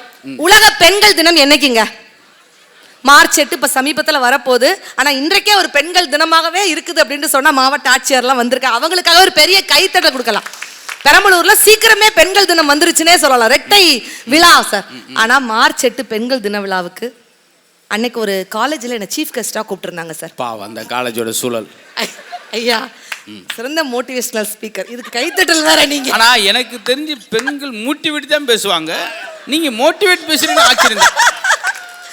உங்களுக்கு மட்டும் ஒரு கேங் கைத்தட்டல் கொடுத்துக்கிட்டே இருக்கிறாங்க, என்னன்னு தெரியலையே. 7000 ரூபாய் செலவு பண்ணி கூட்டு வந்திருக்கேமா, காலைல 7 மணிக்கு மெசேஜ் பண்ணி வந்துருங்க சார், அங்கங்க வகுத்த வலி நெஞ்சு வலின்னு எங்கிட்ட போயிடாங்க, இல்ல தம்பி ஒரு வேலை இருக்கு வந்துருங்க சார் அப்படின்னு. சார் 7500 அங்கே பேசாம மேல இருக்கிறதோட கீழே போய் நம்ம கைத்தல கொடுத்துடலாம் போல. ஆனா மார்ச் 8 பெண்கள் தினக்கு அவசரமா நான் கிளம்பிட்டு இருந்தேன். இதே கேள்வியை என் வீட்டுக்கார்ட்ட கேட்டேன். சரி, நான் பெண்கள் தினம் மார்ச் 8 நீங்க சொல்றீங்கல்ல, ஆண்கள் தினம்னு ஒண்ணு இருக்கு, யாருக்காவது தெரியுமா? யாராவது கரெக்டா பதில் சொல்லிட்டீங்கன்னா முத்து சார் தங்கள் கையில் இருக்கிற தங்க காப்பை படார் என்று இந்த மேடையில் கழட்டி கொடுப்பார். ஏற்கனவே 7000 இழந்தது இல்லை நானு. யாருக்கும் கவலைப்படாதீங்க சார், யாருக்கும் தெரியாது. ஆண்கள் தினம் என்னைக்கு? எங்களுக்கு தினம் தினம் ஆண்கள் தினம் தான். என்னைக்கு ஆண்கள் தினம்னா நவம்பர் 19 தான் ஆண்கள் தினம் அப்படின்னு சொன்னா ஒரு பெண்ணோட திறமைக்கு சப்போர்ட்டாக இருக்கக்கூடிய அத்துணை ஆண்களுக்கும் பெண்கள் சார்பாக ஒரு பெரிய கைத்தல் கொடுக்கலாங்க இந்த இடத்துல. ஆனா இதே கேள்வி என் வீட்டுக்காட்ட கேட்டேன். மார்ச் 8 அவசரமா கிளம்பிட்டு இருக்கும், மாமா பெண்கள் தினம், என்னைக்கு ஆண்கள் தினம் அப்படின்னு இதே கேள்வியை கேட்டேன். மனுஷன் ஒத்த வார்த்தை திரும்பி என்னை பார்த்து சொன்னார், என்னைக்கு நீ கோச்சிட்டு உங்க அம்மா வீட்டுக்கு போறியோ அன்னைக்கு தான் ஆண்கள் தினம்னு சொல்லிட்டாரு. அதுக்கும் 4 பேர் அஹான்னு சிரிச்சிட்டு இருக்கிறாங்க. ஆனா இன்னைக்கு பெண்கள் எப்படி இருக்கிறாங்க? ஒரு காலத்தில் சிற்றுண்டி செய்த பெண்கள் எல்லாம் இன்னைக்கு செயற்கைக்கோள் ஓட்டி கொண்டிருக்கிறார்கள். மெட்டி அணிந்த கால்கள் எல்லாம் இன்னைக்கு மெட்ரோ ட்ரெயின் ஓட்டி கொண்டிருக்கிறது அப்படின்ட்டு சொன்னா இன்றைக்கு பெண்கள். ஒரு காலத்துல அங்க என்ன சொல்லுவாங்க தெரியுமா பழமொழி, ஊராம் பிள்ளைய ஊட்டி வளர்த்தா உன் பிள்ளை தானா வளரும். ஆனா ஒரு பெண் பேச்சாளராக மேடையில நான் பதிவிடுது என்ன தெரியுமா, ஆண் பிள்ளைகளை ஒழுக்கமாக வளர்த்தால் என் பெண் பிள்ளைகள் பாதுகாப்பாக வளரும் அப்படிங்கிறதாக நான் பதிவிட்டு இருக்கேன். ஒரு காலத்துல என்ன சொல்லுவாங்க, பொம்பளை பிள்ளைய பொத்தி பொத்தி வளர்க்கணும், பொம்பளை பிள்ளைய பொத்தி பொத்தி வளர்க்கணும். நான் சொல்றேங்க இன்னைக்கு மேடையில பெண் பிள்ளைகளை பொத்தி பொத்தி வளர்ப்பதை விட, பெண் பிள்ளைகளை பொத்தி பொத்தி வளர்ப்பதை விட ஆண் பிள்ளைகளுக்கு புத்தி சொல்லி வளருங்க. என்னுடைய பெண் குழந்தைகள் பாதுகாப்பாக இருக்கும். இன்னைக்கு நல்லா படிக்கிறாங்க. இன்னைக்குள்ள யங் ஜெனரேஷன் 80s கிட்ஸ் மட்டும் ஒரு கைத்தல் கொடுங்க பார்க்கலாம். 1980 தலைமுறை ஒரு கைத்தல்ல கொடுங்க பார்க்கலாம். பரவாயில்ல. 90s கிட்ஸ் ஒரு கைத்தல்ல கொடுங்க பார்க்கலாம். 2K கிட்ஸ் அவங்களும் வந்திருக்காங்களா? பரவாயில்ல, இவ்வளவு 2K கிட்ஸ். இந்த 80s 90s 2K கிட்ஸ்லாம் என்ன வித்தியாசம்? அழகா இருந்தா அதான் 2K கிட்ஸ், அழகா இருக்கிறான். அறிவா இருந்தா 80s கிட்ஸ், அழகும் அறிவும் சேர்ந்து இருந்தா அதுதாங்க 90s கிட்ஸ் அப்படின்ட்டு சொன்னா பாத்தீங்களா சார்? உங்க அணி நல்ல அணிதாம்மா. ஏன் சார்? அதுல மாற்று கருத்து ஒன்றும் இல்லை. ஆனா உண்மையிலே அன்னலட்சுமிலாம் என்ன ஜவுளி கடைக்குள்ள போறாங்க வர்றாங்க. சரி, திருச்சியில் ஜவுளி கடை போறாங்க வர்றாங்க. 3 மாசமா அந்த கடைக்காரனுக்கு கோவம், மேடம் எதை நீங்கள் பட்டிமன்றத்தில் பேசின்றதுக்காக நான் கொஞ்சம் பொறுத்து போனேன். தினம் வாரீங்க, 400 சேலையை பிரட்டுறீங்க போயிடுறீங்க, 400 சேலையை பிரட்டுறீங்க போய், நீங்கள் ஒரு நாள் கூட சேலை எடுத்துகிட்டு போகிறத நான் பார்க்கவே இல்லை. இவங்க நீ பார்க்கலைன்னு சொல்லு, நான் தினம் எடுத்துட்டு தான் போகிறேன். நீங்கள் உங்கள் அன்னைக்கு நீங்கள் வலிமையாக பேசுறீங்க. தயவு செய்து அன்னலட்சுமி மட்டும் அப்படி சொல்லாதீங்க சார். உண்மையில இந்த இடத்துல அன்னலட்சுமி வீட்டுக்காரருக்காக ஒரு பெரிய கைத்தல் கொடுங்க. நான் இந்த இடத்துல சொல்கிறேன் சார், கார்ல இருந்து நம்ம இறங்கி இந்த மேடைக்கு வர எவ்வளவு நேரம் ஆகும்? 5 நிமிஷம் கூட ஆகும், 2 செகண்ட் ஆகுமா? 2 செகண்ட்ல அன்னலட்சுமி வீட்டுக்காரர் புளுக்கு புளுக்கு புளுக்குன்னு 10 தடவை வீடியோ காலுங்க அவங்களுக்கா? ஆமா. என்ன ஆச்சரியம், நான் ஷாக் ஆயிட்டேன். ஏன் கட்டப்பை ஆகலையா? ஐயோ முடியல. என்னம்மா இவ்வளவு பாசமா உன் மேல? ஆச்சரியமா இருக்குமா, எப்படி இவ்வளவு பாசமா அப்படின்னு விசாரிச்சதுக்கு அப்புறம் தாங்க தெரிஞ்சிச்சு. அன்னலட்சுமி வீட்டுக்காரருக்கு சின்ன பிள்ளையில அவங்க அம்மா நிலாவை காமிச்சு சோறு ஊட்டி பழகிட்டாங்களாங்க. இந்த நிலாவை பார்த்தா தான் அந்த மனுஷன் வீட்டுல சோறே திங்கிறாரு அப்படின்னு சொன்னா பாருங்க, அந்த நிலா எந்திரிச்சு நிக்குதுங்க. இதான் இந்த கால தலைமுறை. அவங்க தான் ஒரு நகைச்சுவை சொல்றாங்க, நீ என்ன ஈரோடு ஈமுக்கோழி மாதிரி. ஆனா என்ன சார் இது ஒரு லாஜிக் சார். எப்பவுமே பாராட்டுகிற பொழுது ஒரு சந்தோஷம் இருக்கும். வீட்டில் அப்படி செய்யுங்க தயவுசெய்து. உங்கள் வீட்டுக்காரம்மா எங்கேயா இருக்கும்போது உங்களுக்கு ஃபோன் பண்ணி, இதனால இடையில டிப்ஸ்னு சொல்கிறோம், வெறுமனே பட்டிமன்றம்லாம் வச்சுட்டு உங்களுக்கு ஆண்களுக்கு உதவும். கண்டிப்பா. எங்கேயா நீங்கள் வெளியூர் இருக்கும்போது உங்கள் சம்சாரம் எங்க இருக்கீங்க, எங்க இருக்கீங்க, எப்பா சொல்லுங்க எங்க இருக்கீங்க, அதை சடனாக நீங்கள் குறைக்கலாம். எங்க இருக்கீங்கன்ற போது, ஏய் கொஞ்சம் கீழே குனிஞ்சு பாரு, ஓ மனசுல தாண்டி இருக்கேன், 5 நாளைக்கு ஐரமன் குழம்பு கிடைக்கும். ஐயோ, இது இவங்க கைத்தறல் பார்த்தா நாளைக்கே இந்த பிட்ட போய் போட்டுருவாங்க போலயே. எங்க இருக்கு எங்க இருப்பீங்க அப்படின்னா கருவாட்டு குழம்பு கூட நீங்க கண்ணுல பார்க்க முடியாது. இதுதான் சின்ன ஒண்ணுனா சின்ன விஷயம் கேட்கலாம். அன்னலட்சுமி நாளைக்கு 3 மணிக்கு மழை வருமாமா? இவங்க ஒன்று, ஏங்க நானும் வானிலை அறிவிப்பாளரா, நான் பேச்சாளருங்க, நாளைக்கு 3 மணிக்கு மழை வருமா? என்னை பற்றி ஏன் கேட்குறீங்க? மழை வர்றது மயிலுக்கு தெரியாதா? இது கொஞ்சம் ஓவருது. ஏனியா இருந்தாலும் நான் எதிர்ப்பேன் சார், வன்மையாக கண்டிக்கிறேன். ஏன்னா சின்ன அன்பு சார், சின்ன அன்பு சார். நீங்கள் அன்னலட்சுமி சொல்கிறீங்க, என் வீட்டில் எடுத்துக்கோங்க சார். இன்னைக்கு வரைக்குங்க கரெக்டாக 12 மணி 1 மணி, இப்போ வெயில் காலம் வரப்போகுது, 12 மணி 1 மணி 2 மணி ஆனாலே போதுங்க, என் வீட்டுக்கார் பாரதி உள்ள போ, பாரதி வீட்டுக்குள்ள போன்னு அனுப்பிச்சு விட்டுருவார் சார். ஏன் மாமா, ஏன் வெயில் வந்தாலே வெயில்ல நிக்க விட மாட்டேங்க, உள்ள போன்னு அனுப்பிச்சு விட்டுருந்தீங்க ஏன்னு கேட்டேன். என்ன தெரியுமாங்க சொன்னாரு, நான் 60 கிலோ ஐஸ்கிரீமாங்க, ஒருவேளை உருகிட்டேன்னா சார் ஐயா கொஞ்ச நேரத்துக்கு முன்னாடி மேடைக்கு வந்து டீ கொடுத்தார்ல, இந்த டீயை கொஞ்சம் ட்ரான்ஸ்ஃபர் பண்ணிட்டு இதுக்கு பதில் பால் டாயில் கொடுங்க சார். எவ்வளவு ஒரு பட்டிமன்றம் முடிச்சு போங்க, எவ்வளவு சார் அதெல்லாம் இந்த கால தலைமுறைகிட்ட இருக்குதுங்க. அந்த காலத்துல வதவதவதன் 12 பிள்ளைய பத்திங்க நாங்க ஓகே, அதெல்லாம் நல்ல அழகான ஆரோக்கியம் பண்பு எல்லாம் இருந்துச்சுங்க. ஆனா பாராட்டும் குணம், நயனோடு நன்றி புரிந்த பயனுடையார் பண்பு பாராட்டும் உலகு என்று சொன்னான் வள்ளுவன். எவ்வளவு விஷயமா இருந்தாலும் ஒரு சின்ன பாராட்டு போதுங்க, மிகப்பெரிய இமாலய சாதனைக்கு அவங்களை கொண்டு போய் நிறுத்தும். இல்லம் எப்பொழுது சொர்க்கமாகும் தெரியுமாங்க? வறுமையில் கணவனை நேசிக்கும் பெண்ணும், வறுமையில் கணவனை நேசிக்கும் பெண்ணும், முதுமையில் மனைவியை நேசிக்கும் ஆணும் இருந்தா அப்பொழுதுதான் அந்த இல்லம் சொர்க்கமாகும் அப்படின்னு சொன்னான். இன்றைக்கு எவ்வளவு விஷயங்கள் இருக்கு தெரியுமாங்க சார்? உண்மையிலே எவ்வளவு இந்த கால தலைமுறை எழுதுற பேப்பர் திருத்துற விஷயத்தை நீங்க சொன்னீங்க தெரியுமா சார்? எருமை மாடு எதற்கு பயன்படுகிறதுன்னு ஒரு கொஸ்டின். பையன் என்ன எழுதியிருக்கான் தெரியுமாங்க? எருமை மாடு பால் தர பயன்படுவதை விட என் பெற்றோர்கள் என்னை திட்டுவதற்காகத்தான் அதிகம் பயன்படுகிறது. எப்படி எழுதி வச்சிருக்கான் தெரியுமா? டாக்டர் ஆகி ஊசி போட போறியா இல்ல வக்கீல் ஆகி கேஸ் போட போறியான்னு சொன்னா ஒரு ஒத்த வார்த்தை, நான் யூடியூபர் ஆகி கொளுத்தி போட போறேன் காண்டான். டே ஆன்லைன் கேம் விளையாடாதடா, ஒரு நாள் ஜெயிப்ப ஒரு நாள் தோப்ப அப்படிங்கிறேன். அதனாலதான் ஒரு நாள் விட்டு ஒரு நாள் விளையாடுறாங்கிறான். அப்போ புதிய புதிய சிந்தனைகள் இந்த கால தலைமுறைக்கு இருக்குதா இல்லையா சார்? முத்துக்குமார்களுடைய ஒரே ஒரு கவிதையை மட்டும் நான் சொல்லி முடிச்சுக்கிட்டேன் நேரத்தின் அருமை கருதி. அழகான ஒரு விஷயத்தை எழுதியிருப்பார். மழை பெய்யாத நாட்களிலும் மஞ்சள் குடையோடு வரும் திலகவதி டீச்சர். உங்களுடைய வாழ்க்கைக்கு இதெல்லாம் பொருந்தும். இந்த கவிதையை கொஞ்சம் காது கொடுத்து கேளுங்க. மழை பெய்யாத நாட்களிலும் மஞ்சள் குடையோடு வரும் திலகவதி டீச்சர் வகுப்பின் முதல் நாளன்று முன்பொரு முறை எங்களிடம் கேட்டார், படிச்சு முடிச்சதுக்கு அப்புறம் என்னாக போறீங்க? முதல் பெஞ்சை யாருக்கும் விட்டு தராத கவிதாவும் வனிதாவும் டாக்டர் என்று சொன்னார்கள் கோரஸாக. இன்று கல்யாணம் முடிந்து குழந்தைகள் பெற்று கூந்தலில் செருகிய சீப்புடன் குழந்தைகளை வழி அனுப்பும் வனிதாவையும் கவிதாவையும் எப்போதாவது பார்க்க நேரிடுகிறது. இன்ஜினியர் ஆவேன் என்று சொன்ன எல் சுரேஷ்குமார் பாதியில் கோட்டம் எடுத்து பட்டுத்தனி நெய்ய போய்விட்டான். எங்க அப்பாவோட இரும்பு கடையை பார்த்துப்பேன் என்று சொன்ன ராஜேஷ் இன்று அமெரிக்காவில் மருத்துவராக பணியாற்றுகிறான். பிளைட் ஓட்டுவேன் என்று சொல்லி எங்களை எல்லாம் ஆச்சரியத்தில் ஆழ்த்திய அகஸ்டின் செல்லபாபு இன்று டிஎன்பிசி தேர்வு எழுதி கடைநிலை ஊழியரானான். அணுசக்தி விஞ்ஞானியாவேன் என்று சொன்ன நான் திரைப்பட பாடல்கள் எழுதி கொண்டிருக்கிறேன். வாழ்க்கையின் காற்று எல்லோரையும் திசை மாற்றி போட, வாழ்க்கையின் காற்று எல்லோரையும் திசை மாற்றி போட வாத்தியாராவேன் என்று சொன்ன குண்டு சுரேஷ் மட்டும் தாங்கள் படித்த அதே பள்ளியில் வாத்தியாராகி கொண்டிருக்கிறான். டேய் மாப்பிள, நினைச்ச வேலையை செய்யற, எப்படிடா இருக்க மாப்பிள என்று நாங்கள் கேட்டோம். சாக்பீஸ் துகள் படிந்த கைகளை பற்றி கொண்டே சொன்னான், டேய் மாப்பிள, படிச்சு முடிச்சதுங்க அப்புறம் என்னாக போறங்கிற ஒரு கேள்வியை மட்டும் ஒருபோதும் என் மாணவர்களிடம் நான் கேட்க போறதே இல்லை என்று சொன்னான். அப்போ யோசிச்சு பாருங்க, இன்றைக்குள்ள தலைமுறைக்கிட்ட புதிய புதிய சிந்தனைகள் இருக்குங்க. கல்வியாக இருக்கட்டும், மருத்துவமாக இருக்கட்டும், போக்குவரத்தாக இருக்கட்டும், வியாபாரமாக இருக்கட்டும், உலகத்தில் எத்தனையோ நாடுகள். உண்மையிலே முத்துசாரை பற்றி சொல்லணும்னா கிட்டத்தட்ட 103 வெளிநாடுகள் போயிருக்கிறாரு தன்னுடைய நகைச்சுவை தமிழ் மூலமாக. அதற்காகவே ஒரு பெரிய பாராட்டுக்களை சொல்லலாங்க.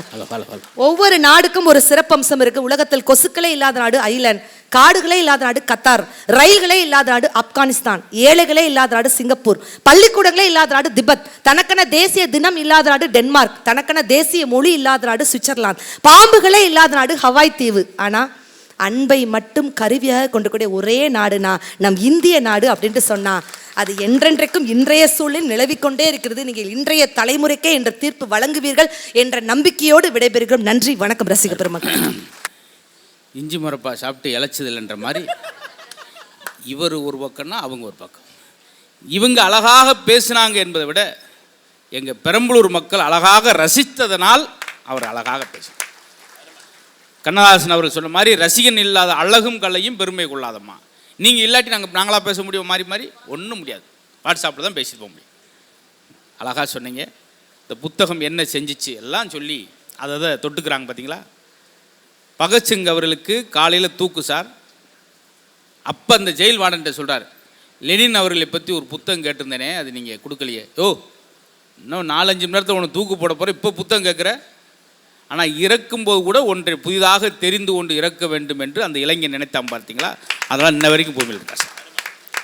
அப்போ கூட பேரறிஞர் அண்ணா அவர்களுக்கு புற்றுநோயின் காரணமாக சிகிச்சை நடக்கணும், ஆப்ரேஷன் நடக்கணும். 2 நாள் இந்த ஆப்ரேஷனை தள்ளி வைக்கலாமான்னு கேட்குறாரு அண்ணா அவர்கள். எதுக்கு? ஒரு நல்ல புத்தகத்தை படித்து கொண்டிருக்கிறேன், ஒருவேளை எனக்கு ஆப்ரேஷன் எப்படி முடியுமோன்னு சொல்ல முடியாது, அப்படி முடிந்தால் இந்த நல்ல தகவலை தெரியாமலே நான் போய்விடுவேன் என்று. அதனால தான் அவர் பேரறிஞர். பார்த்தீங்களா சொல்கிறாங்க, பார்த்தீங்களா? இதுதான் சார். அந்த அளவுக்கெல்லாம் நம்ம போகணும். ஒரு சின்ன சின்ன சம்பவங்களை தெரிஞ்சுக்கணும். எவ்வளவு பேர் நம்மளுக்காக பாடுபட்டிருக்காங்கன்றலாம். நான் சிலர் எனக்கு அந்த வரலாறு படிக்க ரொம்ப பிடிக்கும். நேதாஜி அவர்கள் படிப்பேன், அம்பேத்கர் அவர்கள் படிப்பேன். எனக்கு படுக்கறை பக்கத்திலே புத்தகரை வைங்கள் என்று அம்பேத்கர் சொல்கிறார். பார்த்தீங்களா? நிரம்ப சார். நேதாஜி அவர்கள் பாருங்கள் 6 மாதம் நம்மளுக்காக நீர்மூழ்கி கப்பலிலே பயணம் செய்திருக்கார், மார்ஸ் பஸ். இப்படிலாம் சொல்ல சொல்ல உருக்கமாக இருக்குது சார். சமீபத்தில் நல்லக்கண்ணு நம்முடைய தோழர் ஐயா நல்லக்கண்ணு ஐயா அவர்களை படிக்கும்போது அவ்வளவு நம்மளாம் என்ன வாழ்ந்திருக்கிறோம், அவர் வாழ்ந்த 101 ஆண்டுகளில் 1 மணி நேரம் கூட அவர் போல் வாழவில்லையே என்று சொல்லி எனக்குள்ள ஒரு தாக்கத்தை உண்டு பண்ணுது. பார்த்தீங்களா? அதான் ஒரு மனிதனுடைய வாழ்க்கை சார். அந்த மாதிரி இளைஞனை புரட்டி போகிற மாதிரி ஒரு புத்தகம் இருக்க வேண்டும். அதெல்லாம் நீங்கள் உங்கள் குழந்தைகளை அழைத்து வாருங்கள். எங்கெங்கேயோ அழைத்து செல்கிறீங்க, இந்த மாதிரி இடத்துக்கு அழைத்து வாருங்கள் என்பது அழகான சொல் என்று சொல்லிட்டு